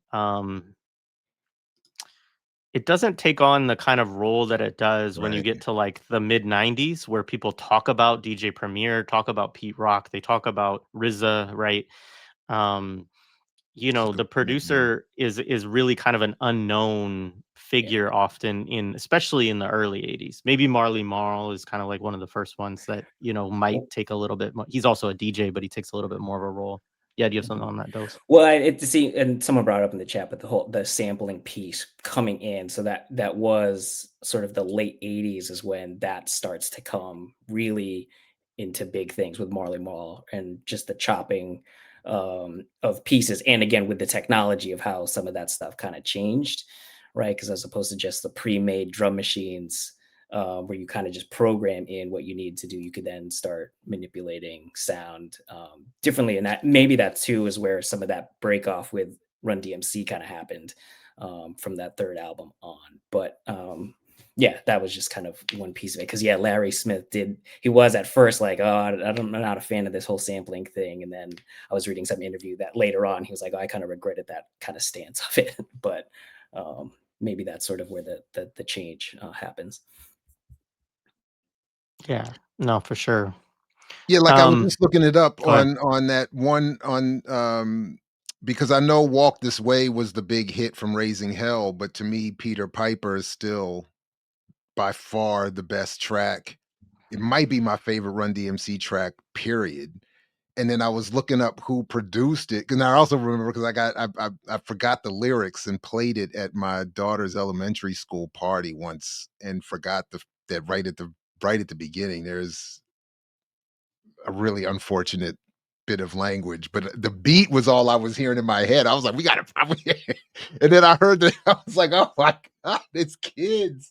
But anyway, then I forgot Run DMC even cussed. But anyway, but it says here, my point when bringing that up was that this favorite song of mine, it says is produced by Rick Rubin and Russell Simmons and Run and DMC. But I don't know who did what, and I don't know what that means, and who actually put that beat together. So I would like to know more about that. But yeah, yeah, I don't know what Rick Rubin. Yeah, I I used, mean, yeah. Anyway, go ahead. I'll also say Russell's that like Russell shows up on credits all over these things, and like I don't get a sense that he did anything other than maybe like you know try saying it this way, like or something like that. That kind of Like he doesn't even really talk about himself historically as like a producer in that kind of sense of like, oh yeah, I was in there like, you know, helping make the beats or whatever. Like I don't think he really did any of that. But this was, you know, I should have said this a little bit, but like so there was the party promotions, there was his management company. There's Def Jam. There's also this thing that happens called Rush Associated Labels, Rush Associated Labels, right? Um, which all of this stuff eventually kind of merges, and especially as Def Jam like kind of sells itself, and he makes hundreds of millions of dollars off of that.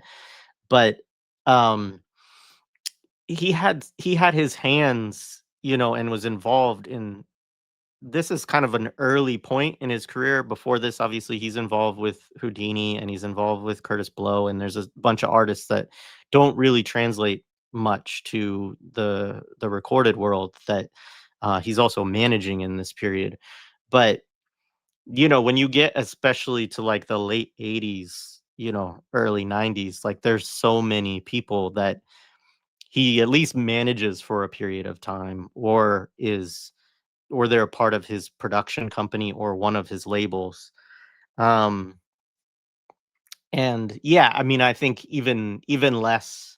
I don't know this for sure, but I get the sense that people talk about it that Ruben actually was doing some stuff musically involved in these processes, whereas Russell really was not. Although he might have, he does get that writing credit on Hard Times, so he may have had a role with that. But there's other people too. I forgot to mention, like there's this guy JB Moore, who's this like white guy who works for Billboard, who also helped write and produce for Curtis Blow. So he gets credits on this album for that as well, for Hard Times. And so yeah, it's just there's a lot of people involved, I guess is what I'm saying. Beyond who we know. But yeah, so the next song here is Jam Master Jay, which I think now that's the sample. Yeah, okay. So yeah, I mean this is important. It's not the dawn of DJ records, obviously Grandmaster Flash, they have an album I think in 80 or 81, probably 81, um, that also then delves into, as happened with a lot of artists in that period, like all kinds of legal battles and, him actually leaving the group and, kind of reformulating around Melly Mel and that sort of stuff. Um, but it is, this album, I think, it creates a kind of prototype for the 80s in a lot of ways that is replicated of, I mean, I think about like Eric B and Rakim albums of, having several kind of MC led things, and like, okay, well, we'll have a couple of songs that are just sort of dedicated to the DJ. I mean, the Eric B and Rakim ones are funny because, Rakim, I think, actually did all the scratching on those and then just said it was Eric B. Yeah, that's crazy. But Jam Master Jay was actually a DJ, and a pretty talented one. Not Grandmaster Flash level, but fairly talented, and was, I think, to Mark's point, to the point you made early on, Mark.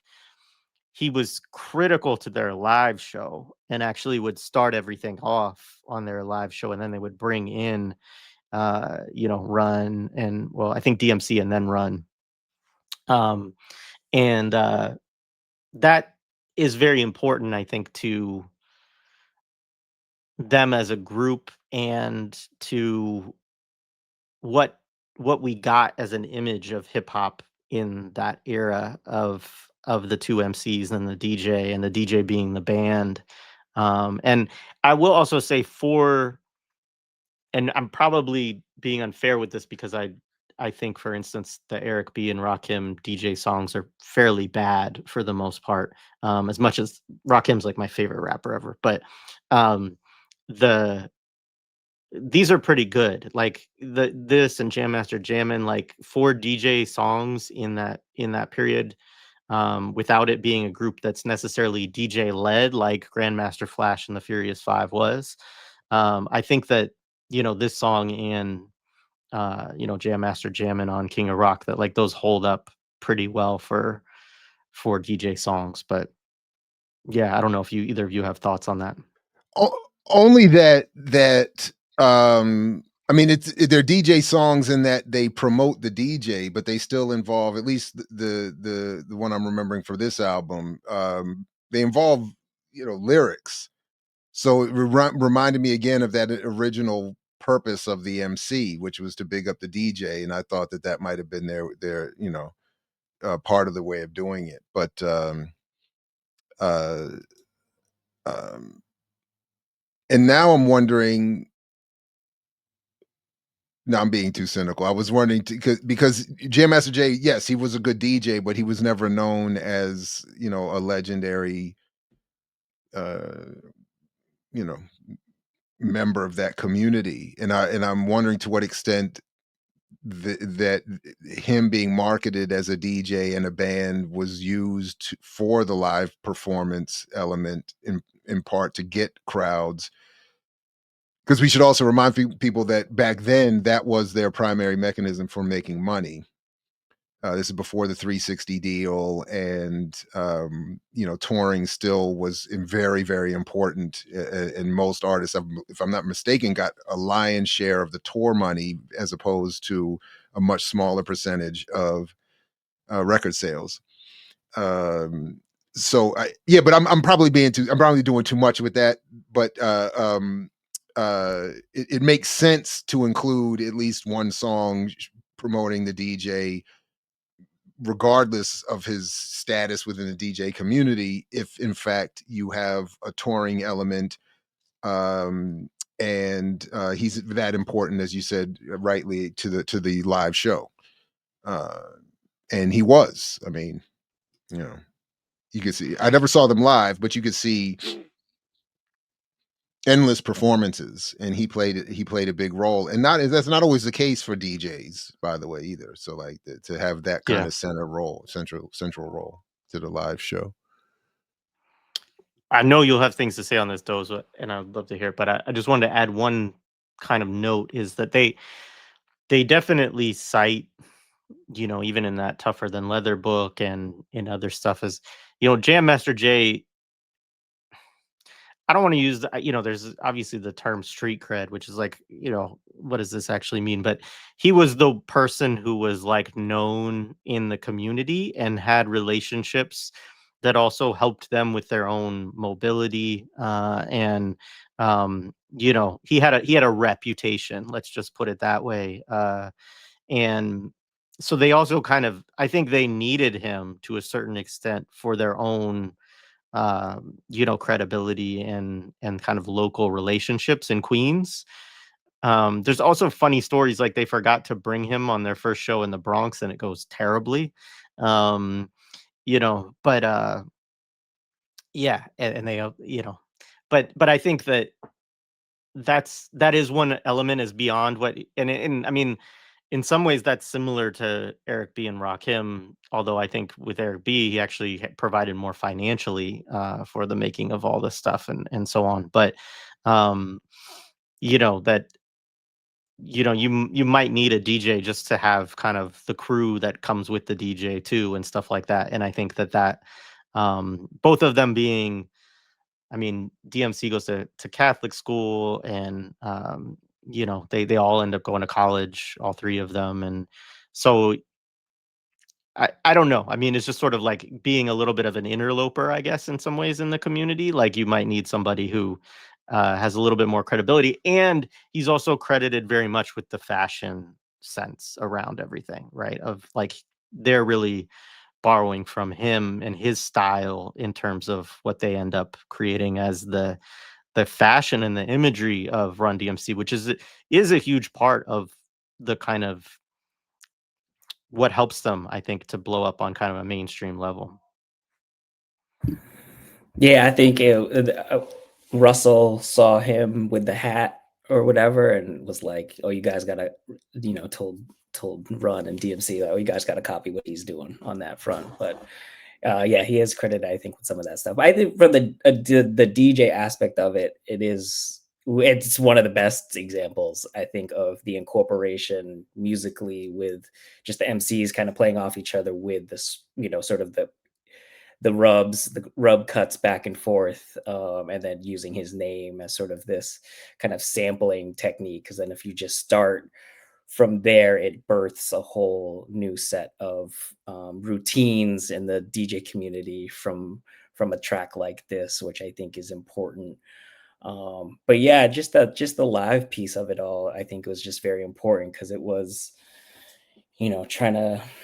I mean, this is probably just going to the whole marketing of themselves again, but it had a big part in their live show and what he was doing, and again, just kind of led us down a cool path. I think over the late '80s, early '90s, where DJs played pretty cool roles in terms of the production of it and the live piece of it. I think that's another thing that kind of gets missed in sort of these first two albums, um, in terms of what he did with Larry Smith, because they talked a lot about how, you know, they would go in and record their vocals from a certain time, and then Jam Master Jay would sort of stay behind with Larry and just do a whole bunch of stuff on top of it. And I think that always gets kind of lost within this kind of a shuffle too, because I think that we can probably get into the whole music business side of these things, but it's one of the reasons why I think the album is so stands this 40-year period, is because it is cohesive in this way because of things like having this DJ piece of it that kind of plays a role in the sonic nature of the album, and just kind of the cohesiveness that goes forward with it, and just sort of the techniques that happen. And I think as like the DJ, I think he played a cool role in that piece of it. So I wanted to share, like, I took some screenshots from the Tougher Than Leather book. So this is their first photo shoot in '83. Um, and Before they got their Jay, style together.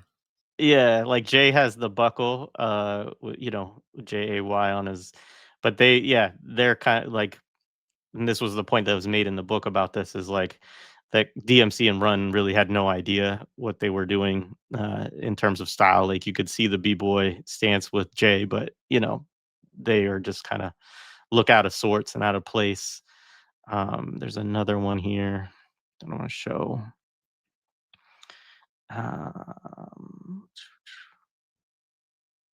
There's some funny stuff. This, um, I think this was at the show that they forgot to take Jay to. um, and I'll try to look up the venue in a minute, but it did not go well. And they were made fun of. They got made fun of for their plaid jackets, although they did say that that was an idea from Jay. Um, They remind me of the corny cousins from um oh my god, my memory is so bad. It's my favorite, from Five Heartbeats, who keep reoccurring throughout the film, and they look like they're popping up there trying to reinvent themselves from some 50s or 60s doo-wop group. We're gonna be rappers now. this Wow, is Dick them Clark. with Wow. with Dick Clark. They were a part of a number of firsts, right? And so, I mean, I think that's also, as contentious as firsts are, right? They are the first rap group on American Bandstand, and maybe the only or one of the only ones that was ever on American Bandstand. They, yeah. I mean, I could go through some of that later, maybe, but yeah. And that has a whole important history too. Dick Clark, American Bandstand, and payola, and manipulating popularity, and Dick Clark being uh, uh, in many ways racist in his practices of who he would allow to perform, like all kinds of scandalousness. So But yeah, so yeah. Another figure we should bring in and discuss, of course, is Leor Cohen, who was worked for Russell and even in this period and was their their tour manager, right? So he, even from the beginning, I'm not sure about the first tour, at least by the second, but maybe even the first tour, he is their manager. And yeah, another very, very shady, individual who has a long history of super profiting off of rap music. But he starts working for Russell in this period, and it's it's also, we're saying, is that they Russell and I mean Rick Rubin really founds Def Jam with Russell as his partner. But in '88, Rubin leaves, and it's because Russell is replacing him with Leor in that period. And so that's also just an interesting kind of aspect of that history, and I wanted to bring in that he's involved there from that early point, because I didn't know that really actually until I dug in and started doing some research on this album a little bit. And Paul is right again. Shout out to Yassine Bey. He's that some Yeah. tall Israeli is running this rap Yeah. and he's a huge Zionist. He is big time. He loves him some Zionism. Yep. And another person on that tip is Brett Ratner, Mm. who doesn't he doesn't show up yet, but he starts making music videos in, I think, around 1990. But Yeah, he's he's pretty early also, on. Yeah. I know he directs Rush Hour, right? Mhm. Which is also where you start to get, this is actually, I think, where the assault claims started to come up with Russell, was actually claims that because Ratner had a Me Too moment first, and then Mm. because Russell and Ratner worked together on Rush Hour, then that's, I think, when the first Me Too claims came about, involving Russell, and it Mm. involved both of them initially. Um, and he also, I believe, is the director. I couldn't, for some reason, this didn't show up on IMDb, but I think he also directed the show, which was the 1995, documentary that Mm. Russell stars in, along with Notorious B.I.G. and Snoop and Warren G and Slick Rick and a bunch of other artists. But he's also, so there's just like a lot, and he is also a huge Zionist and supporter of Israel, and is one of the people who came out like very publicly with a bunch of pro-Israeli stuff, in the wake of October 7th and the genocide, when people started to criticize Israeli policy, and was very much a big supporter of what you know of the genocide, really. So yeah, the so next we get, Which just yeah, go ahead. quickly, I'm sorry, but just quickly, it just as is I think important in terms of this narrative we've been talking about and what we've missed in terms of my generation and in over the last 50 years, that these are the figures who played a major role in determining who was successful, which artists were known, who had a career, who didn't have a career, and their politics discussed here in terms of Zionism have to be understood as part of the recipe. Yeah, So absolutely. And Adam Smith, shout out to Adam. Shout out to the other Adam Smith, not the Wealth of Nations. the better Adam. uh, yeah, the better Adam. That he was also, and he clarified this, on the board of the LA Police Foundation Wow. until his Me Too moment, and yeah, so Wow. that's all important. So next we get, I'll just do these. So there's Hollis Crew, I think a good song. I don't know that we need to delve, deeply into that one in particular. It also, so one of the things that they do is there's a beat called Action, which comes from so the Treacherous 3 have a version, but I think there was actually a break. I'll have to go back and look at this and see if I can find it. But um, it's sort of the action break, and that's one of the primary beats that um, Larry Smith, kind of creates a drum machine version of, and that's why Hollis Crew is called Crush Groove 2, Sucker MCs is called Crush Groove 1, and it uses that break basically, or the drum machine version of it. And Sucker MCs to me is the better song, and it's also probably, I mean, it's certainly more important in the kind of ascension and lore uh of Run DMC. It's the B-side of their first single. So their first single is It's Like That, which is a great song, which we'll get to in a minute.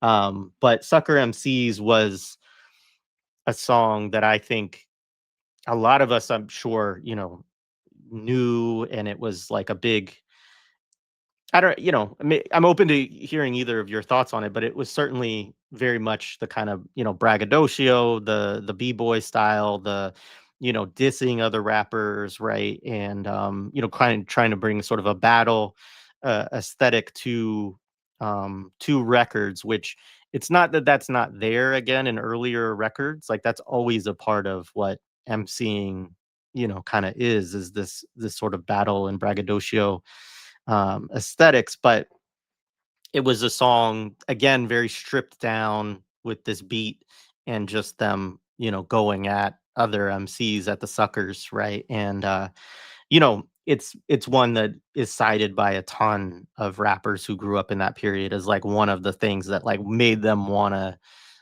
do that, right? And I think that's, you know, an honest reflection by a lot of people. So Yeah, and it's got that iconic intro.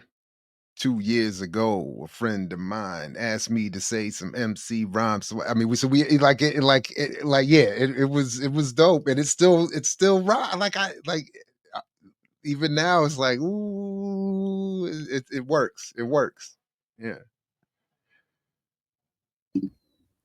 Yeah, I mean, the number of times that has been used as an opening for some, like a newer MC sort of introduction, and how that still plays really well, I think is just super important. But yeah, it made everyone, I mean, you would be on this in the schoolyard, right? Just saying it to your friends because you thought you could do it too. So just sort of that the power of that. And just something nice about this. I think just the simplicity of just a drum and just the rhymes, which becomes very important over the next sort of period for where hip hop was going, just musically, I think. But again, it's comes down to who gets played and who wants to hear what, right? But I think it does play a huge role in what ends up becoming the next decade or so from there. yeah, so Paul is on this. This is correct. Action is actually, so it was an Orange Crush song. So Orange Crush, again, being the band that Larry Smith is a part of. That and Treacherous 3 used the drums basically to create a song called Action in '83, which there is a whole really, I think, kind of, there's a story that I would love to see more intently explored, which is,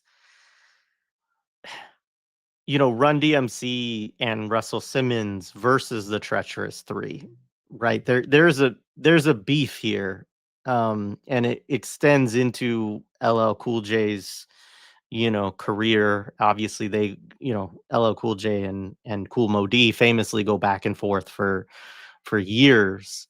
Um, but and I will say too, like I do, when people talk about, Run DMC is like the first to do this or that. Like I encourage, go back and listen to the new Rap Language by Treacherous 3 in 1980, and like the rapping that is occurring on that album and how freaking sophisticated they all are as MCs. Like, and so just to say that the Treacherous Three was a very serious rap group in this era, and one that also had translated into making albums and making singles. They do break up around this time, and Kool Moe Dee goes solo. And there's that. But I think there's something about there's also on is it on Sucker MCs where they do the not 5, not 4, not 3, but 2? I can't remember if it's on that or another song on this album. It is on this album, but they say that that was a diss of Grandmaster Flash and the Furious Five, the Fearless Four, the Treacherous Three, right? And that we're the two, right? And so there was, and a lot of this is just whatever. Like I think fairly innocuous, like competition and attempt to situate yourself as the best, against all these other groups, which is always a part of rap music and hip hop culture more broadly. Um, but that action break being used by the Treacherous Three, and this was something that happened a lot in the early days, is that everybody would rap over the same songs, right? So it would be big. There was the Good Times.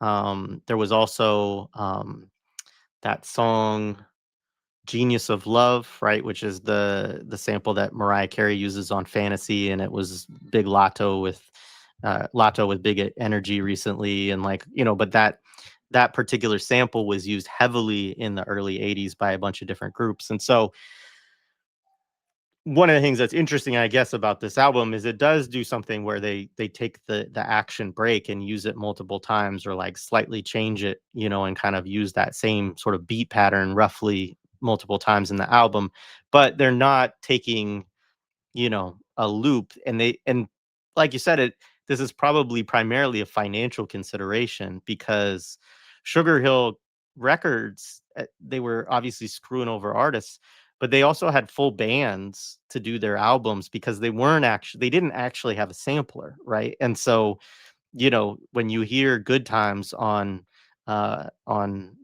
Sugar Hill Gang, it's not a sample.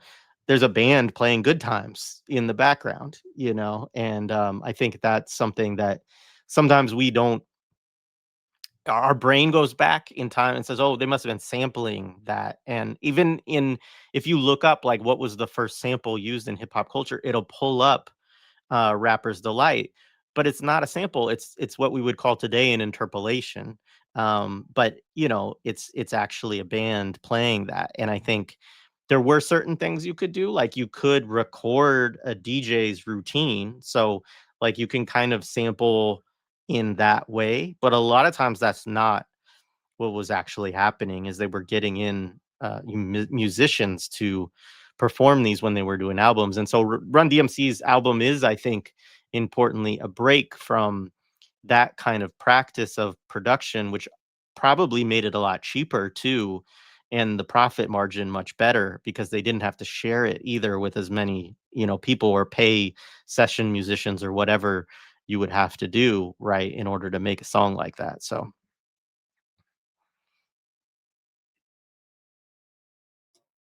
No, all that's a good point. I didn't even I don't think I knew that about the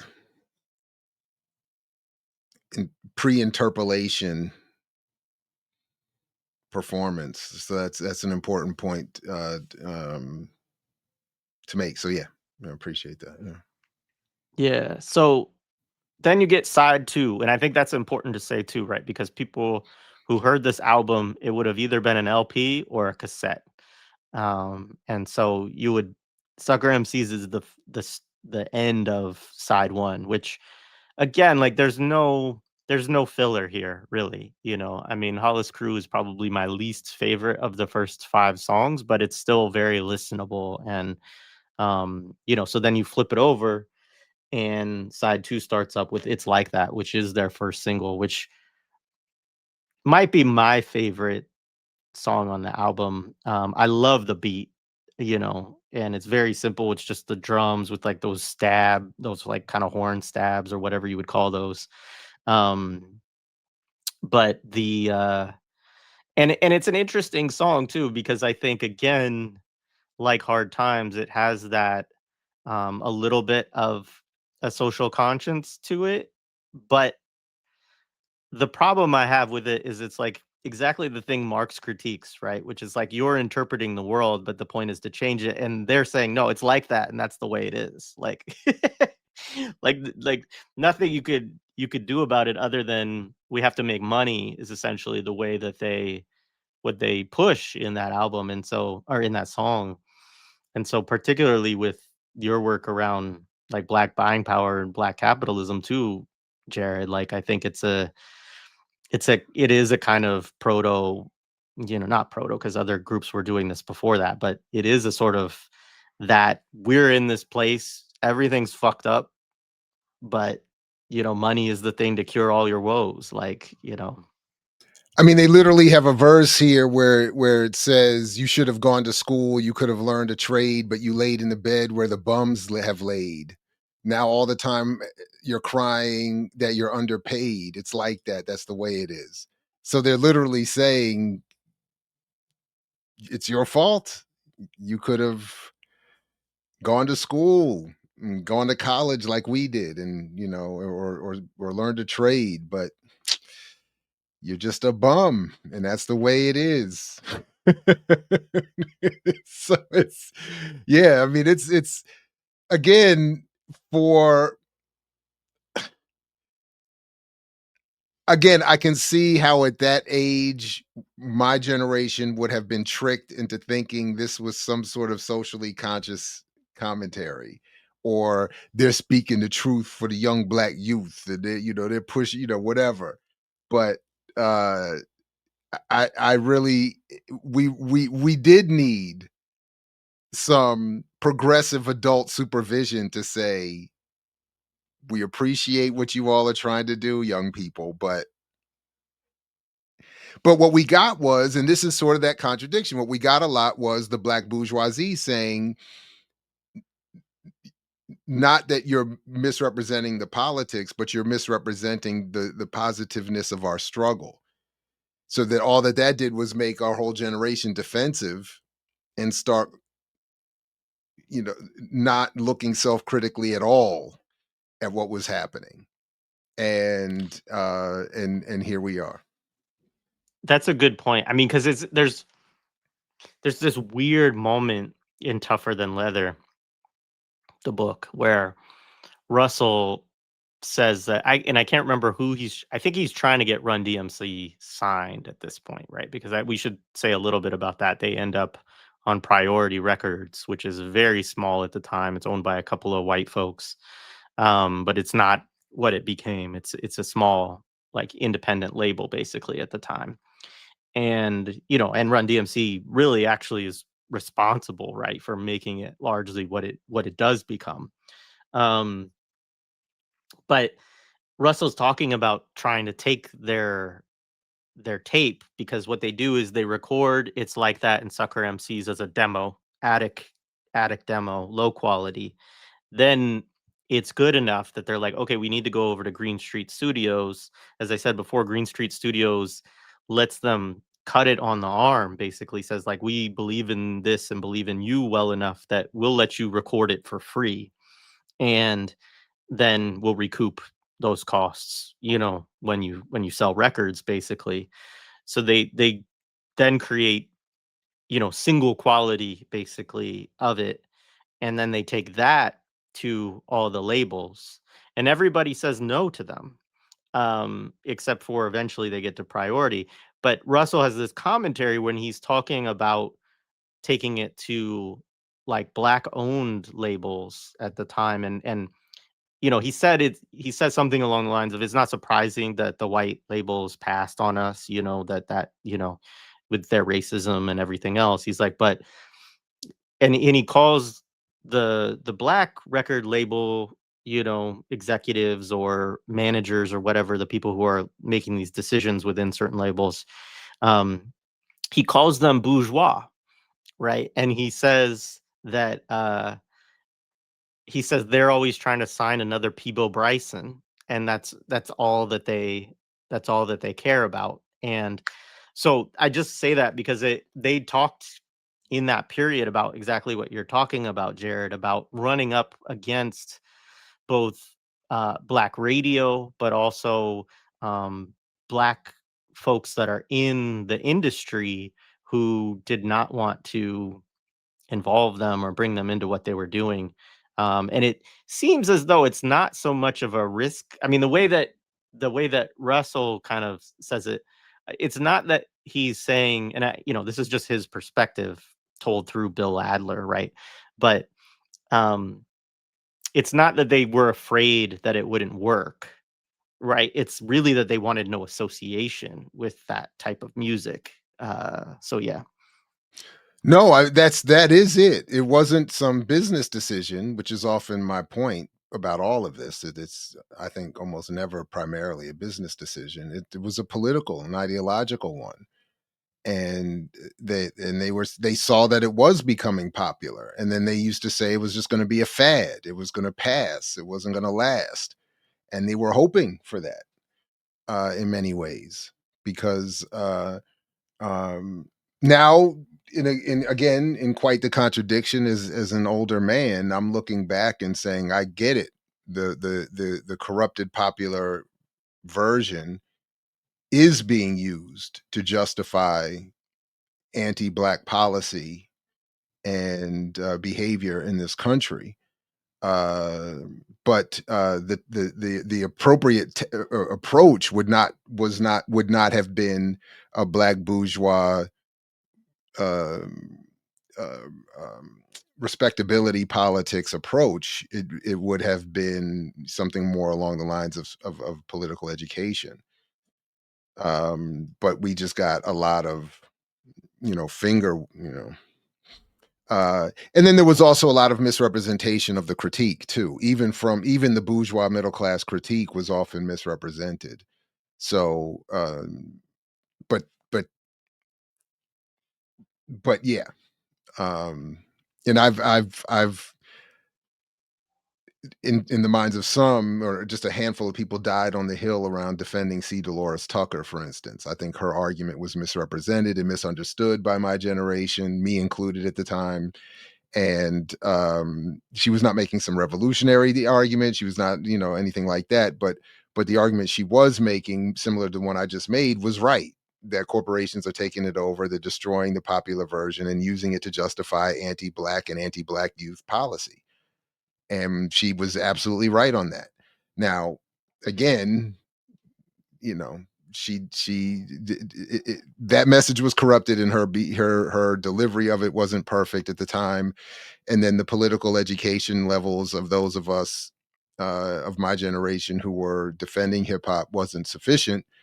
And then again, I think it's a perfect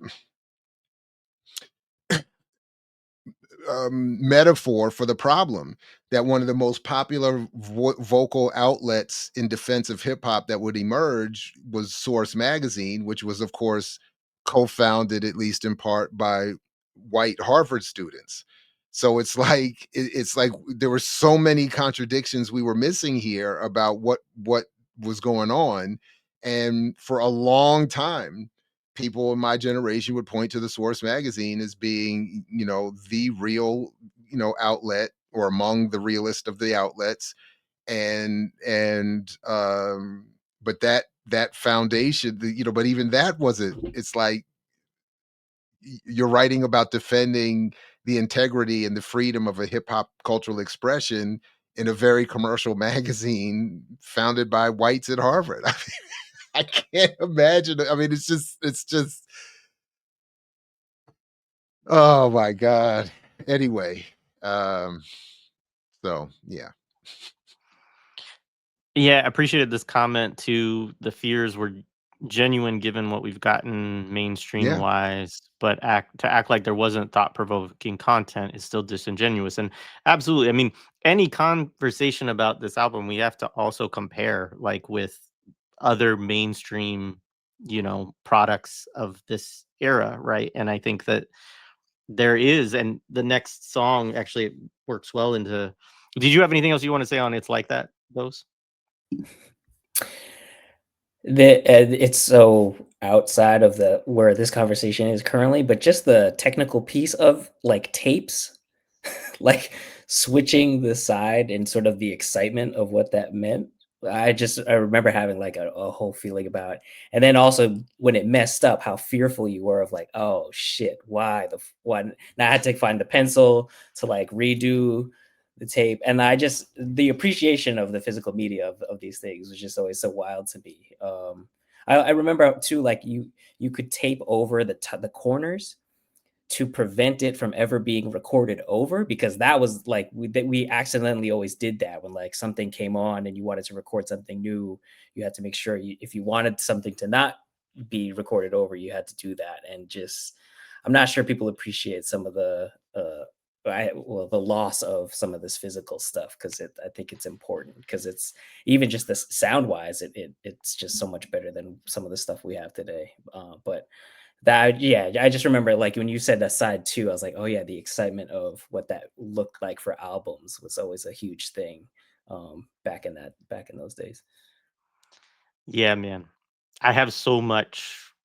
I mean, I split my finger open last night, like trying to pull out like, my old CD album covers and stuff like that, trying to find stuff. But I still have a ton of, people think I have a lot of books. I have a lot of records and CDs and stuff like that. And I do love physical media, and I miss it's not like, because I still have it, but my relationship to it has changed a lot, right? Because I'm now mostly listening on streaming services, or stuff like that. And um it was the whole, like, the process, like going to the record stores that we went to, talking to people about albums that came out in those spaces, what came out this week, what are you listening to, like the whole social aspect of that, I think can't be understated too. And also, again, not to make it like some revolutionary thing, but like also to what we plugged into as young people around this stuff, is like it was just something to come together with people about, to have conversations. And I feel like, I don't know what that looks like for young folks nowadays. Like, I don't want to try to, because I really, my son listens to music, but I don't really know what he's listening to because it's all in his headphones. And like, and I don't think that he's having a lot of conversations with other people about the music that he's listening to, even his friends, right? And I think that that's kind of one of the things that has shifted with the digital thing, is it's like much more of an individual thing. Like, I've even seen stuff where people go to parties and everybody wears their headphones and dances to like different music and stuff like that. Like, uh, so it's just, and parties. I mean, I worked a place where they used to derive a lot of its income from throwing parties for teenagers, basically, and then using that to funnel into after school programs and stuff like that. And there became a point where they could no longer do that because kids no longer wanted to get together and dance. And that was just wild for me to hear, because I was like, that was the pinnacle, right, of like what we wanted to do in that My period, daughter's parties, there's that we've hosted a couple for them. They don't dance. The most they do is gather, like when their favorite song, when that Meek Mill song Dreams comes on, Dreams and Nightmares come on, they all start, singing the whatever.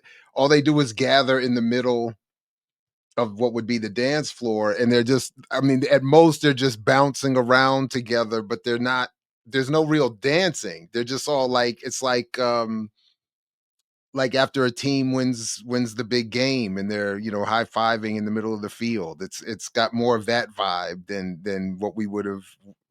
And I remember so I don't know, exactly how pervasive that is, but I have noticed it at all of the events that we've either hosted or been to for our daughters. That seems to be the way things go.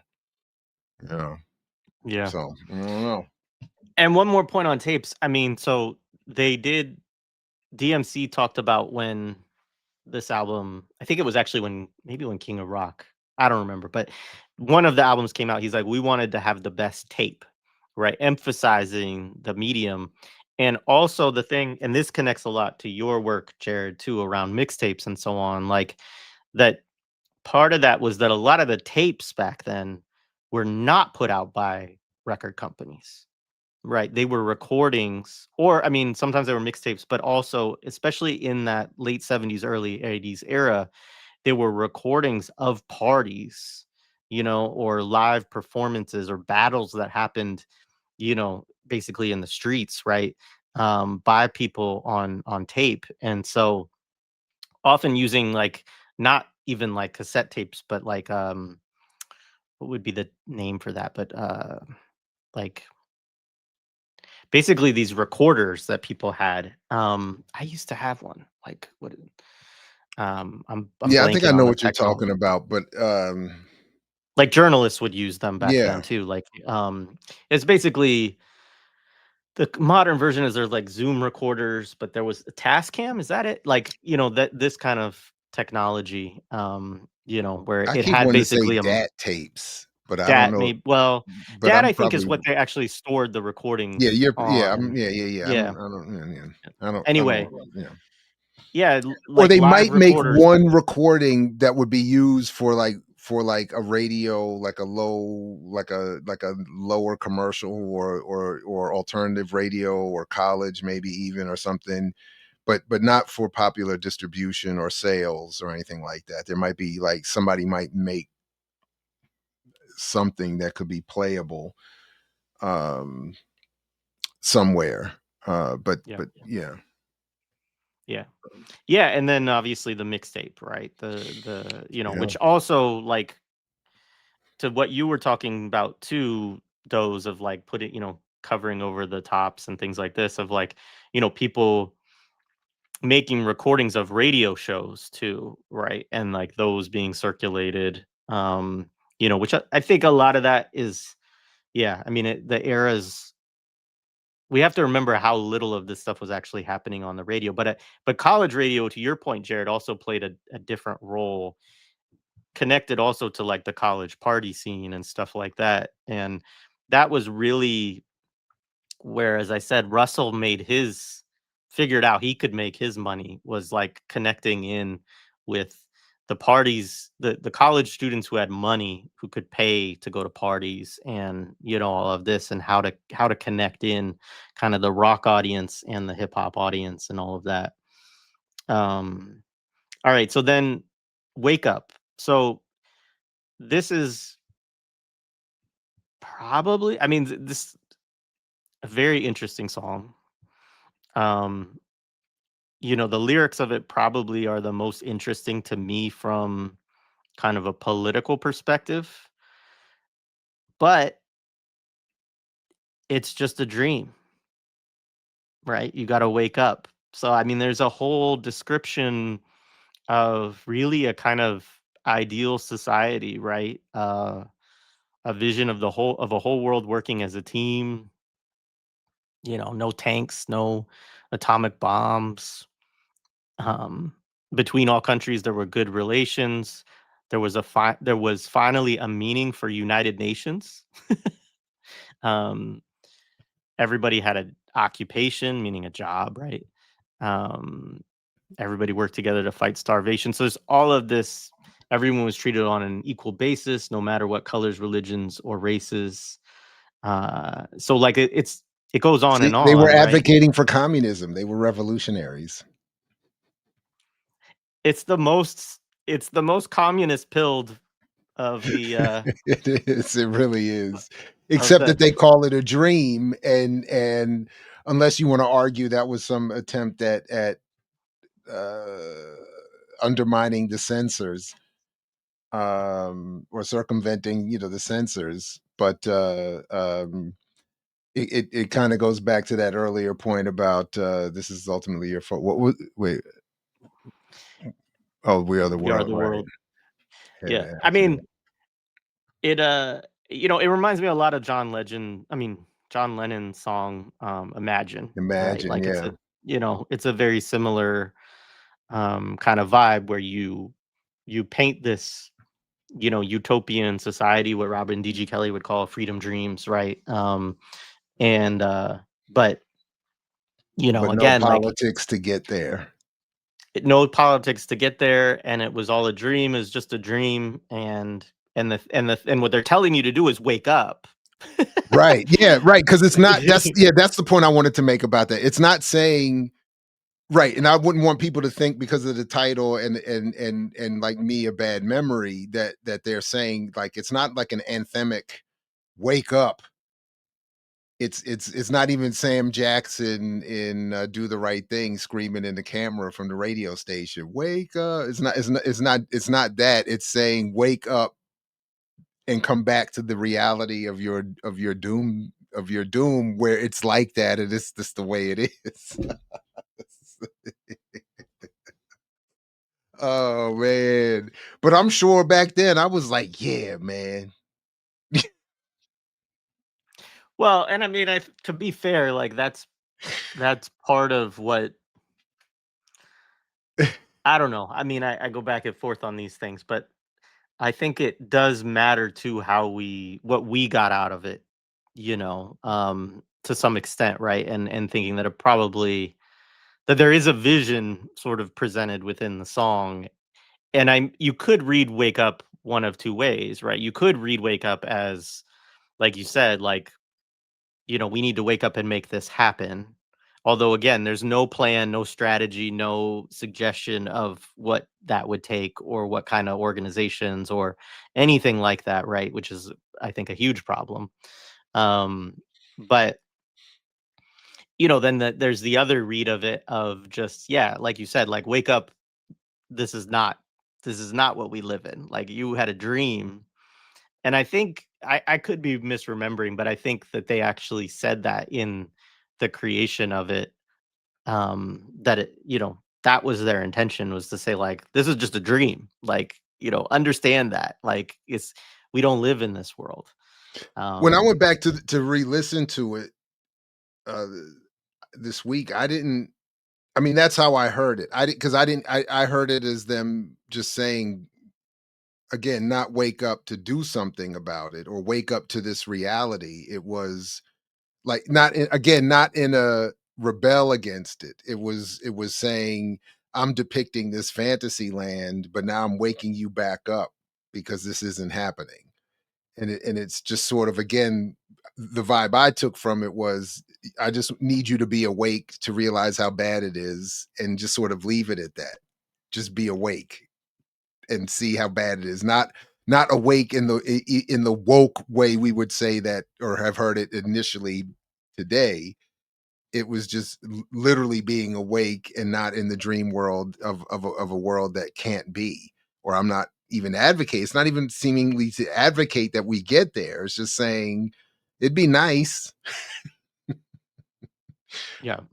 but never mind. And I think this is a good point from Paul again. If you That listen is a back, that good shit point. dovetailed with the just say no drug war propaganda and stuff like that.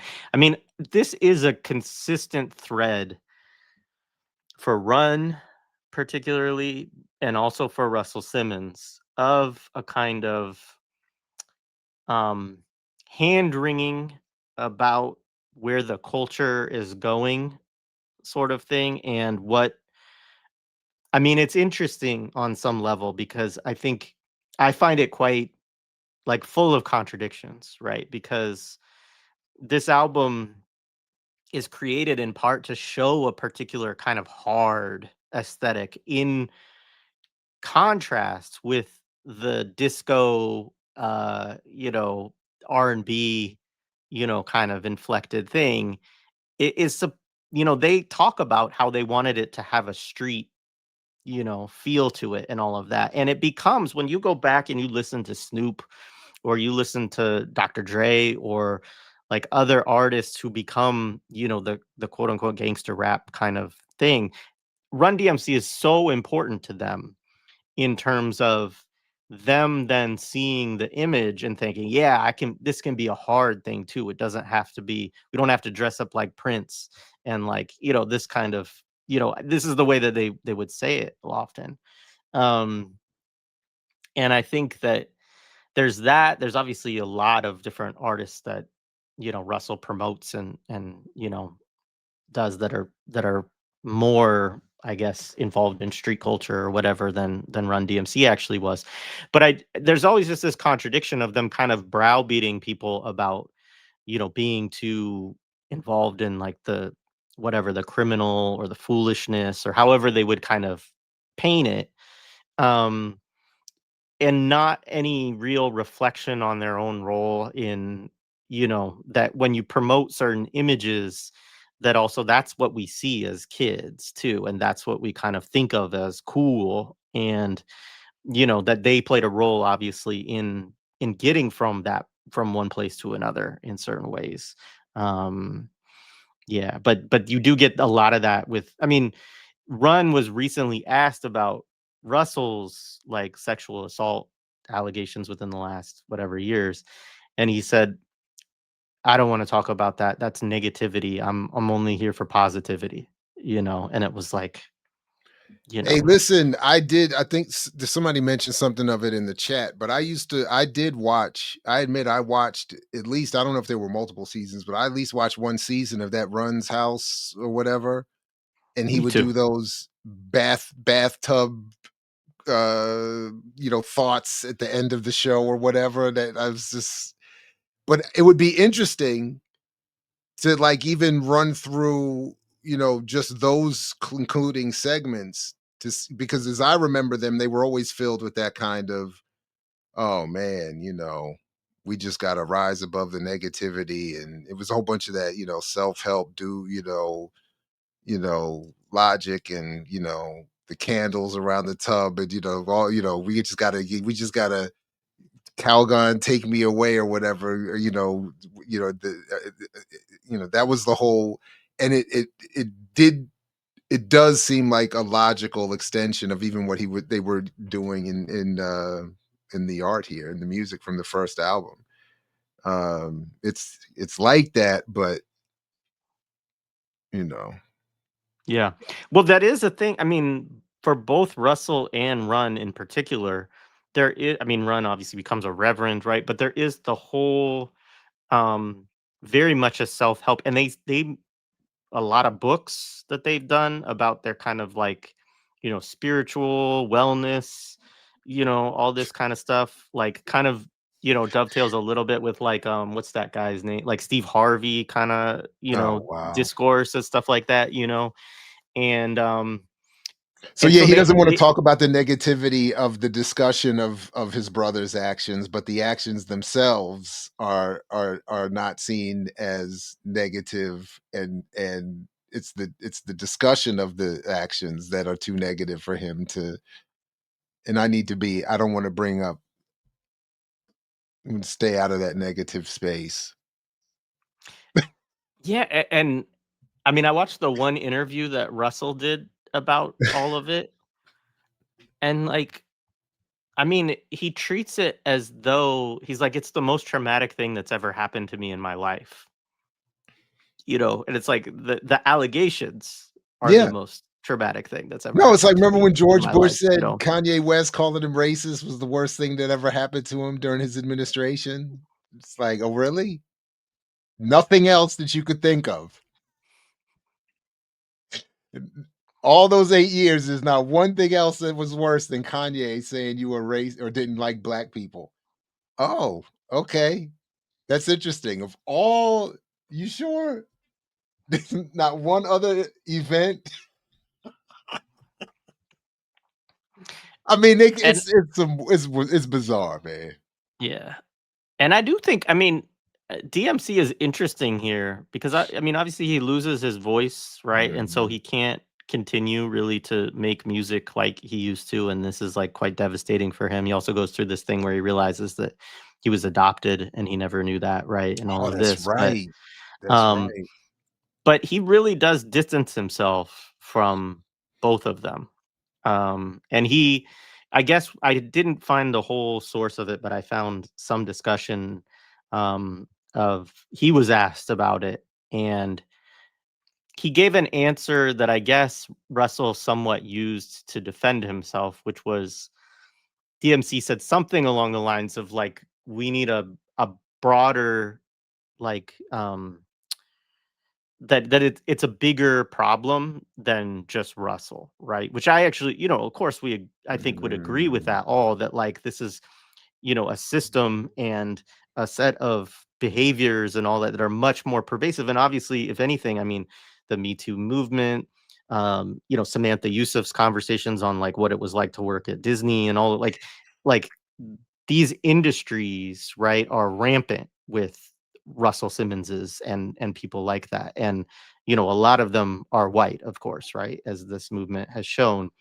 Um, but I think that the and I also think there's real limits to what the Me Too movement, brought about in terms of actually addressing the underlying conditions of that kind of violence. But I think it was an important intervention nonetheless. And so, Darryl was kind of trying to say that, like say that, and I guess Russell took it as a like, oh, well, he's saying it's not really my problem. It's like a broader cultural thing, which is sort of what Russell uses to defend himself, which is to say, it was different back then and we didn't behave, you can't judge that era by the standards of today. Which to some extent I think is correct, but it's not correct necessarily in a good way. Like it's not like we should say, oh, it was it was like, no, it was like deeply fucked up back then, and that fucked upness was like really widespread. And It's he was also a not like, particularly and I mean, it's not like we didn't have. I mean, I know there weren't the Me Too, social media, whatever back then, but it's not like there were nobody back then saying don't beat women, don't abuse 100%. women. You know what I mean? It's not like we were in some not, no disrespect to the earliest humans, but it's not like we were just crawling out of some cave somewhere and just figuring out that, oh, you know what, I probably shouldn't do that. Yeah. So No, I don't want totally. to, because they say the same thing about slavery too. Sometimes, like they still, it's like, no, there were even whites back then that were saying, you know what, we probably shouldn't be doing this shit. But so like, yeah, yeah. No, it was all good. We were just all back then. Yeah. And then there were like, I mean, very interestingly, like I watched a Breakfast Club interview where they were talking about it Oh after boy, it happened, like that crew. And what's the guy's name? Rosenberg. yeah, I think he was the one who said, "Come on, we all knew this." Like, which I think is that's the piece, is it's sort of like Russell was also known by everybody within the hip hop community yeah, as somebody who apparently. was just going around like sexually assaulting people, and they just all kind of looked the other way, right, for decades while it went on. And so, yeah, anyways, very messed up stuff. But I do find DMC, of the three of them in particular, I mean, Jay, obviously, rest in peace, is not around to talk about this stuff. Mhm. But I find DMC to be the most kind of interesting and at least like a little bit critical and introspective, whereas I find both Russell and Run to be totally just like, yeah, I'm going into my spiritual wellness space and, Oh no, I don't think mess up they my would. vibes. Yeah, no, I think. Well, I see them both as grifters, and maybe if there's a paradoxical positive to DMC losing his ability to stay in the limelight, it forced him to step back and be like, "This is some bullshit," and maybe just be a little more real. Or but yeah, whenever for the longest time, whenever I see Russell or Run, I just do the proverbial, put my hand on my wallet, start guarding my pockets. Like I just feel like somebody, you know, And Paul, no, I don't know Peter. I don't know what that's, I don't appreciate that. And I don't appreciate the suggestion that I would have to know Rosenberg. I don't know what you try to insinuate. All right, so the last two songs there are 30 Days and Jay's Game. I like 30 Days a lot. I don't know. Is there anything either of you want to say about those two records? Those I didn't know, but yeah. right on. Couple other so there's some good comments in the chat. Let me see if there was anything else that I wanted to talk about within. I think we got to a lot of this stuff. Yeah, we really did. This has been great. Thanks a lot for doing this with us, Jared. No, for me, no, thank you. This is cathartic All and right. fun. So let's go through the comments. I start a few. So I used to hang out with an Algerian friend from Paris who knew so much hip hop, and I was Mm, confused. She said Paris DJs would fly to New York, pick up mixtapes, and play in the nightclubs the next day. I mean, there's a I really believe that, yeah. interesting, yeah, there's a really interesting history of the way that hip hop like spread and was still supported within Europe. I mean, Mhm.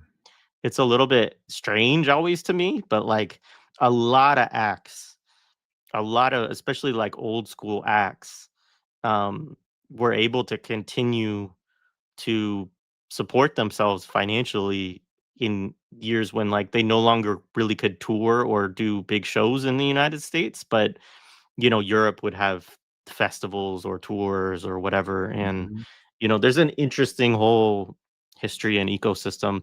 And Tume would actually be a good person to talk about this because I think he actually toured in Europe with his music at one point.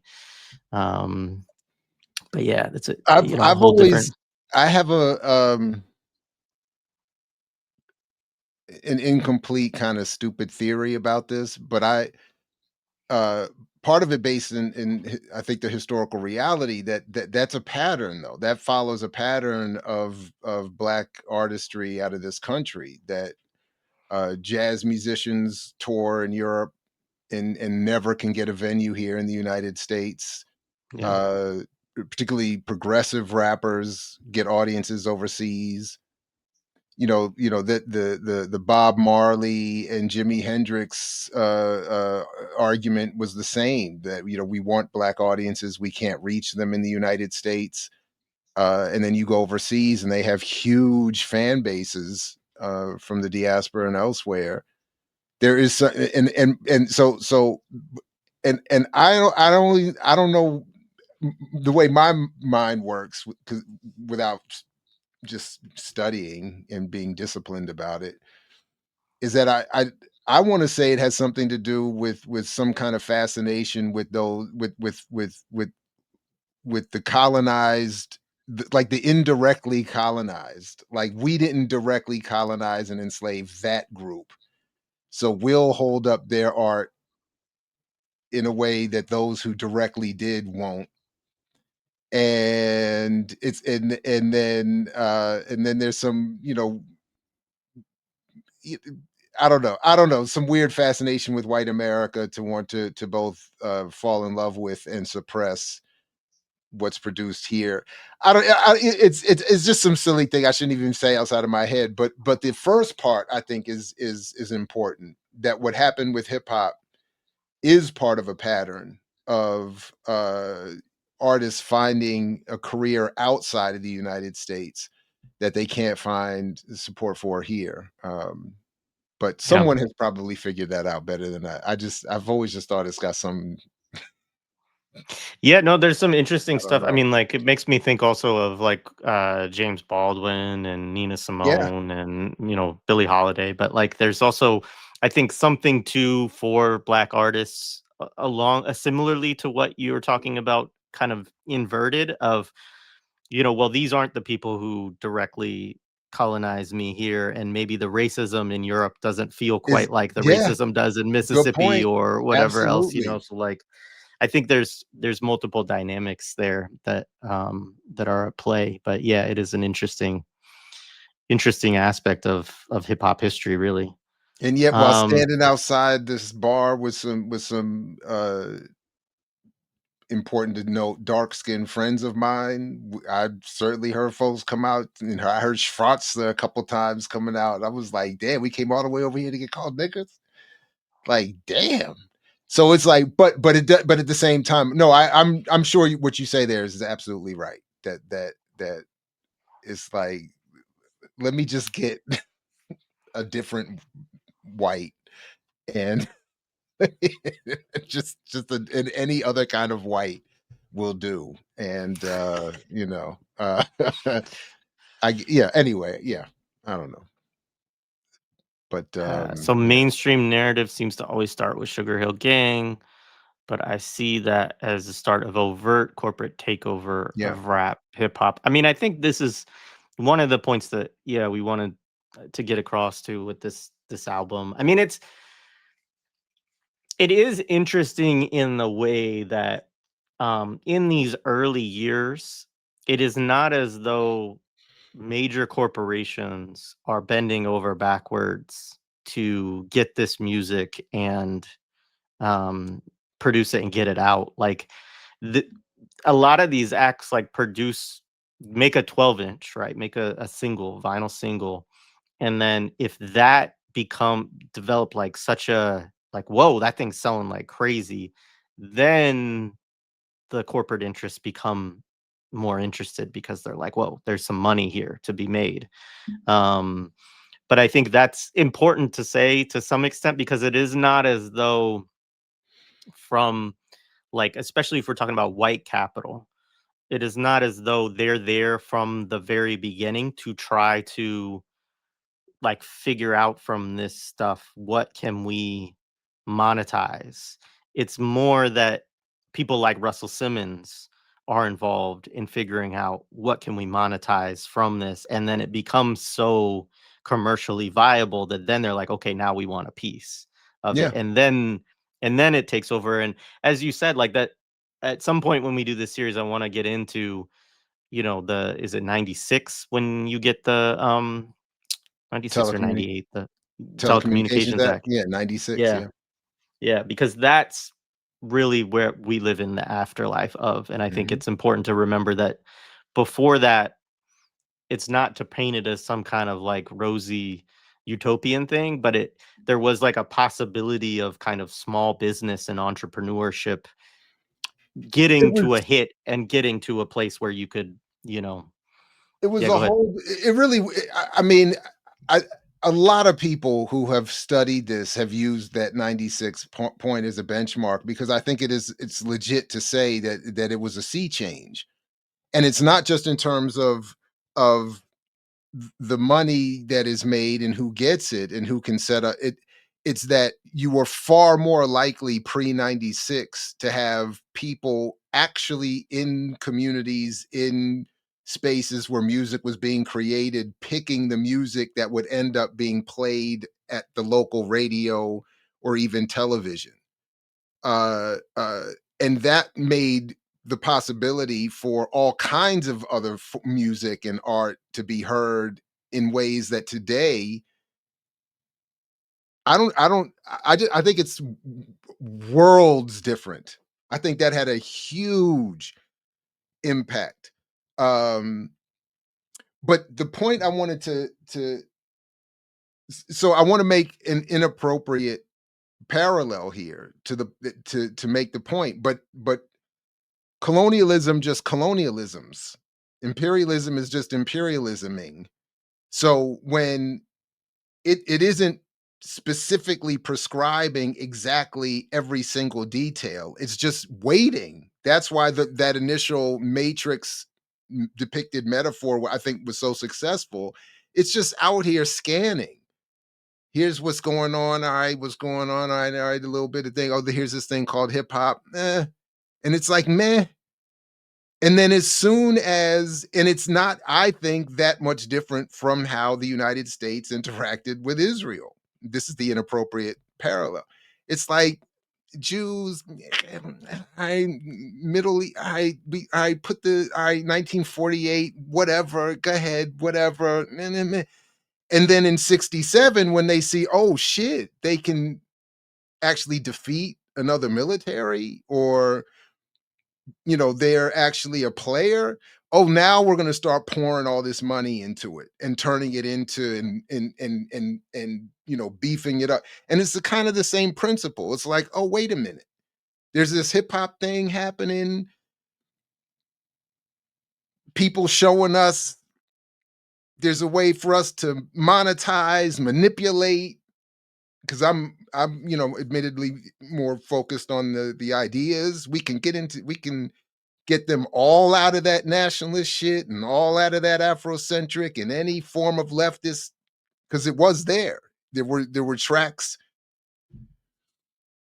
very early on with all kinds of politics in them. And we can, this isn't just a fad. Oh, and that's why, by the way, when I made that point earlier about Eric Sermon being with Cohen again for this AI initiative, I need to point out that it's, I think, 1993 when EPMD puts out the crossover, right?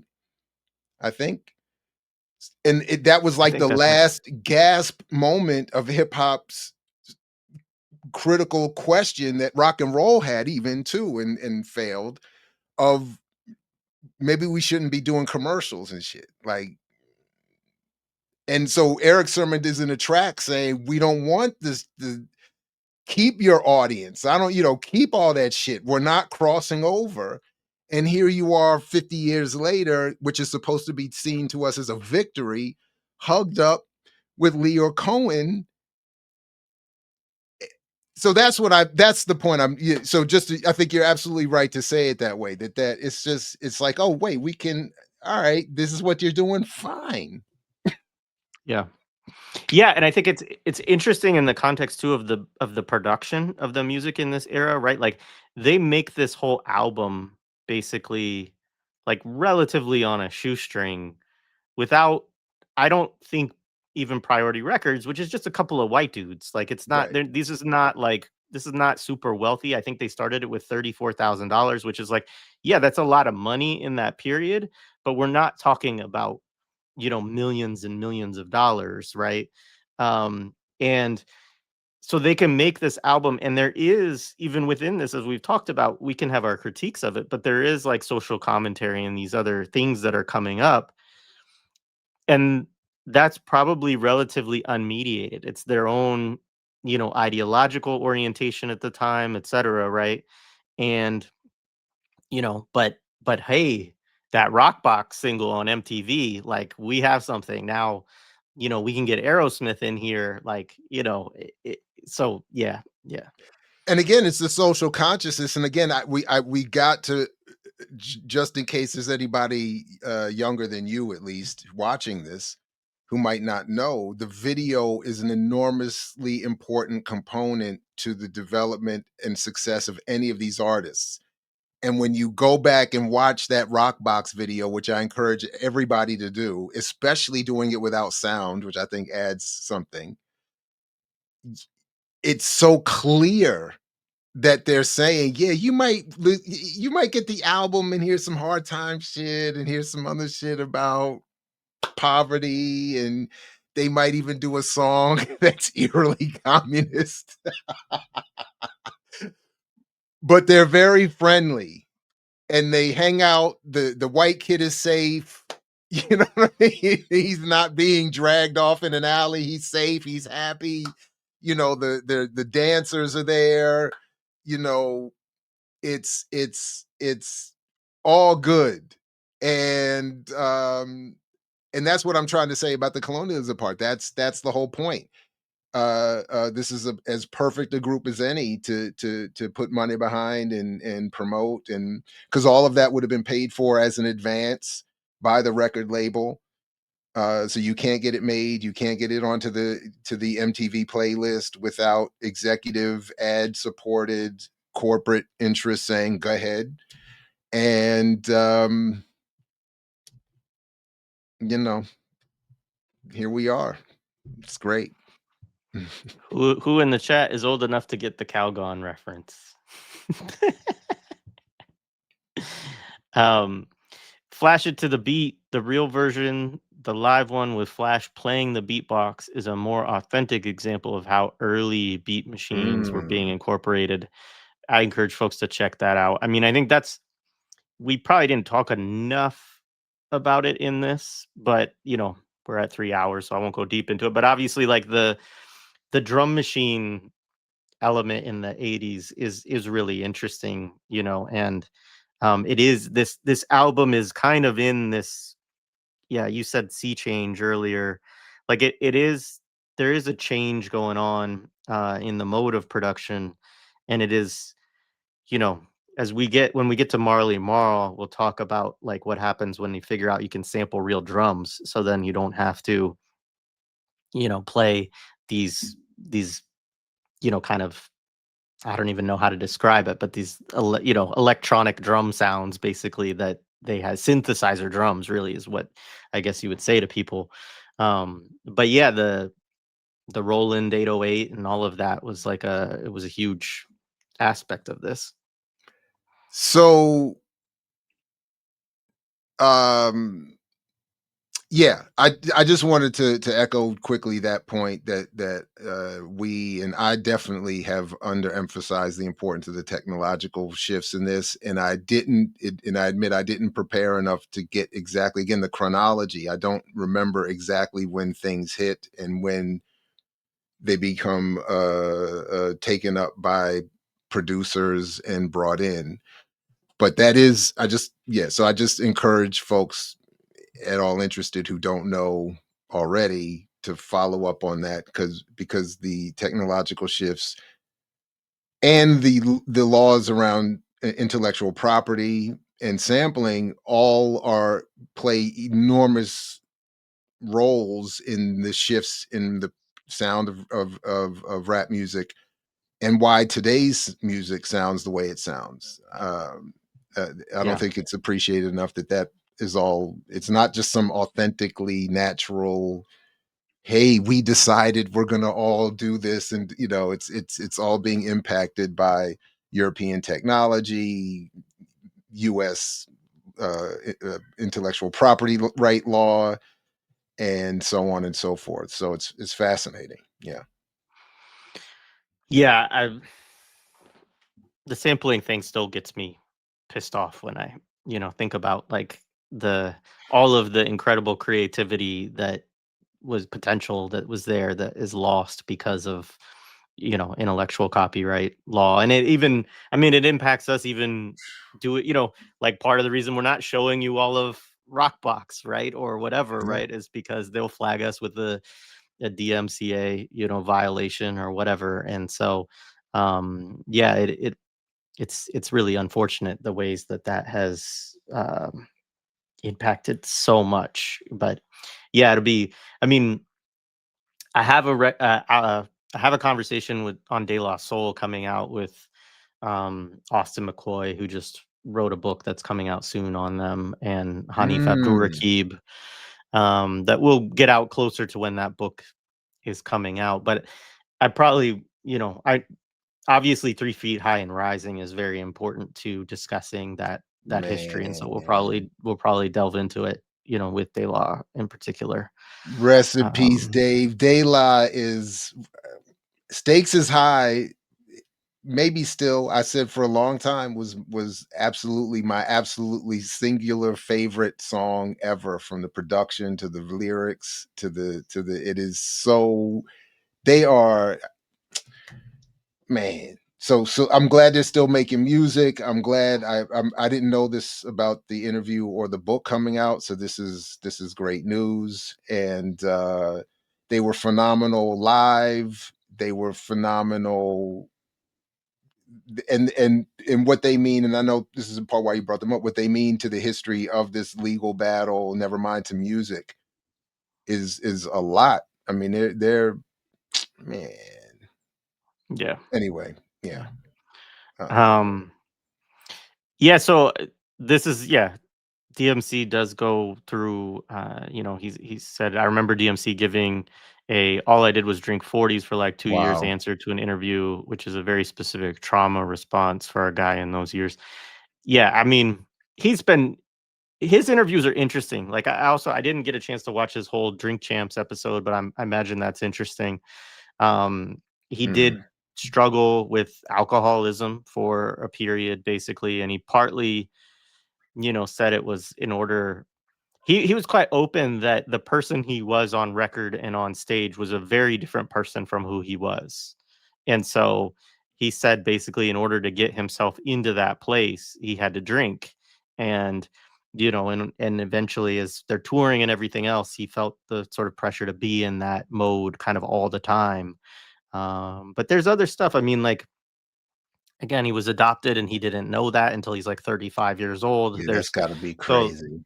so there's a lot to him, and of all these people, I'm not saying like to endorse him or his politics or whatever, but I do think he's the more interesting of all of them to kind of engage with because he's a little bit more open and honest and interested in having, different kinds of conversations. Good point. Um Yeah. yeah. So, future presidential candidate Stephen A. Jeez. Smith from this vein. I will say that also, as I was doing the research on Hollis, Queens, one of the He other said he most would win, famous. by the way. Sorry to interrupt you. Did Yeah, you know that Stephen A. Smith said I would win? he might. Uh, but he is also from Hollis, Queens. So Right, I right, just say right, that to right. say that Yeah. there's a lot of people, a lot of interesting figures historically from Hollis. And the other thing I think I did say that none of their parents were native New Yorkers, which is also kind of an Mm. interesting thing. So there's Baltimore, there's South Carolina, there's North Carolina, I think Florida, but I'm not sure the one who was from Florida was actually from Florida or just lived in Florida. But like, so most of the families are from the South and they move up as teenagers. So a lot of them, their parents moved up right after high school to New York. And they, unfortunately, in the stuff that I read, because it's not well written, they don't go into at all the context of why, right? What were they fleeing or what were they seeking to be a part of? Like, what were their political Well, if I, motivations, aspirations, or whatever. But that's great migration time, right? That math lines up, right? If if if they would have been if right, because Run is what 10 years older than me, right? He'd have been born in the early 60s, right? yep, So then his yep, parents, they would have migrated,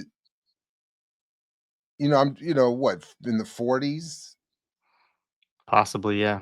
So yeah, I Yeah, I mean, didn't. it could be great migration, something, right? Yeah, Yeah, it's something not associated. unfortunately, again, because it like Tougher Than Leather, I will say, it's interesting, it's a terrible read, right? Like, there's, like, the other stuff of, like, them talking about Russell Simmons being in a gang and being a warlord and, like, all of this kinda Really? stuff. Yeah, which is very apocryphal in my opinion, and, like, uh, because I mean, also what do I know? I don't Russell said, "I never was violent in my entire life," right? This was one of his quotes about the rape allegations, right? Um, and, but yeah, it's Warlord bad, would but be a difficult role to have and part maintain of what that. the part of what the PR guy is trying to do is also say, like, that he's trying to, like, have these discussions about gang culture and violence, and it's like it's this white dude who has no idea like what he's Mhm. talking about. You know what I mean? Like he has no context for this at all, right? And so it's like again trying to present it really for a white audience of a book, right, about these folks. Um, so there's a lot of issues with it. But I do find it interesting just because it's a propaganda piece that's written in like 86, 80, 87, I think, and so it has Mm. like, it's more in line with how they wanted to present themselves at the time and the stories that they were telling about themselves at the time, which I think is more interesting than what Russell or Run would say in this moment about that because they'd have a different political orientation probably to all of it. That's a good point. Uh, I forgot it was that old. Yeah. Yeah. I did not know that the kids are all listening to the same music in their headphones at the party, but that's equally weird to me, I will say. Like No, the that was the one thing I meant to say earlier. Yeah, I happen to have heard about that. And that is a thing. They're all listening to the same thing in the headphones, but it's supposed to be a quiet party, so no one else hears it. And all I can say is I just don't get it. But I asked. Look, there is some percent above zero that my daughters are not being fully honest with me about what they know. But I did ask them about whenever the discussion of parties and stuff. Like I would ask, when I was growing up in this same area, a lot of what we did was have field parties where you find just some high school field or wherever, and bring out a keg, and somebody had a boom box, and there's your party. And so when they were like, we didn't have anywhere to go, we didn't, and I did the whole old man thing. What do you mean? What do you need somewhere to go? Boom bang. And they were like, nobody does that. They were like, nobody does that. And at first I was like, they're just not telling me the truth. But when I saw the parties that they were having, and where stuff like this was happening, or they were just, again, not dancing, and everybody just kind of globs together in the middle of the dance floor for a song, I was like, I don't know, maybe I just don't know. I don't know. Maybe it's just I'm just too old now. I don't know. yeah, I don't know. I Yeah, don't Paul, I I'm don't I fine. don't I don't I, no, not that you being too old. No, I'm Uh talking about Paul and the country music being where he, at the field parties where no, uh, those were like when I was, a teenager, those were like the blackest parties, at least out here, that you might find. I just say I one of the things I do have a lot of nostalgia for is those parties when we went to school together. Like that Yeah. was carrying around your 50-pound record crates to actually, and your mixer and everything to actually have a real DJ'd Yeah, party with hundreds of people. Like, it was crowded. great. Yeah, Man, that's what's yeah. up. That's one thing I appreciate about technology is not having to carry around that stuff because my back wouldn't last any of that No, stuff. that's But right. Mm. sorry for the dog. But That's all right. the field party or the headphones thing is weird because like one of the great things about dance music or music generally is like when you can feel it as like coming through speakers in a system, and like that's part of the wanting to dance. And I just don't get how kids, or I don't know, maybe they're not even kids anymore, but how some younger generations don't have that like want like affinity for. But I don't know, I'm also old. So We are old. I mean, there's not that many of us that are interested in hearing us talk about an album that came out in 1984 with a single in 1983, and I recognize that too. Like as I started to do this series, I was like, I mean, part of the reason to do it on a different platform is like I don't want to tank our numbers over on millennials. Some people Yeah, talk about this, absolutely. but but it's fun, and I think it's like this. I look forward to doing this and talking about some of the more, the shifts within the music and the different eras and different places, even that artists come from and the music comes out of, and hopefully it's a different type of conversation than folks are used to around these things, where we can get more into you know all of the political stuff. And I guess, yeah, if there's anything that I should have probably added in context for folks, you know obviously there's a lot to talk about with the early 80s, and the late 70s, in terms of the contradictions of capitalism in the era, the what the US government is engaged in, and all of those kind of things. And maybe in future conversations we'll try to put more of that up front. But obviously we've talked for quite a while, so I've really enjoyed this and had a great discussion. Jared, thank you for joining us. No, anytime. Thanks for having me, Doze. It was nice meeting and building with you. This has been great. And just quickly, for those who do see this and want that 80s context, they should just go see your Imperial 80s series, which would be again, I think, a nice parallel for that broader political context of what the hell was going on when this album came out, for sure. But yeah, thank you. This has been great. I love it. Thank you. Appreciate you. All right. Thank you. Oh, go ahead. Doze, did you have something you want to say? No, I just want to say thanks again. It was Yeah. I enjoyed listening to both of y'all. So to be involved in it is great. Yeah, man. Always good. All right. Peace, everybody.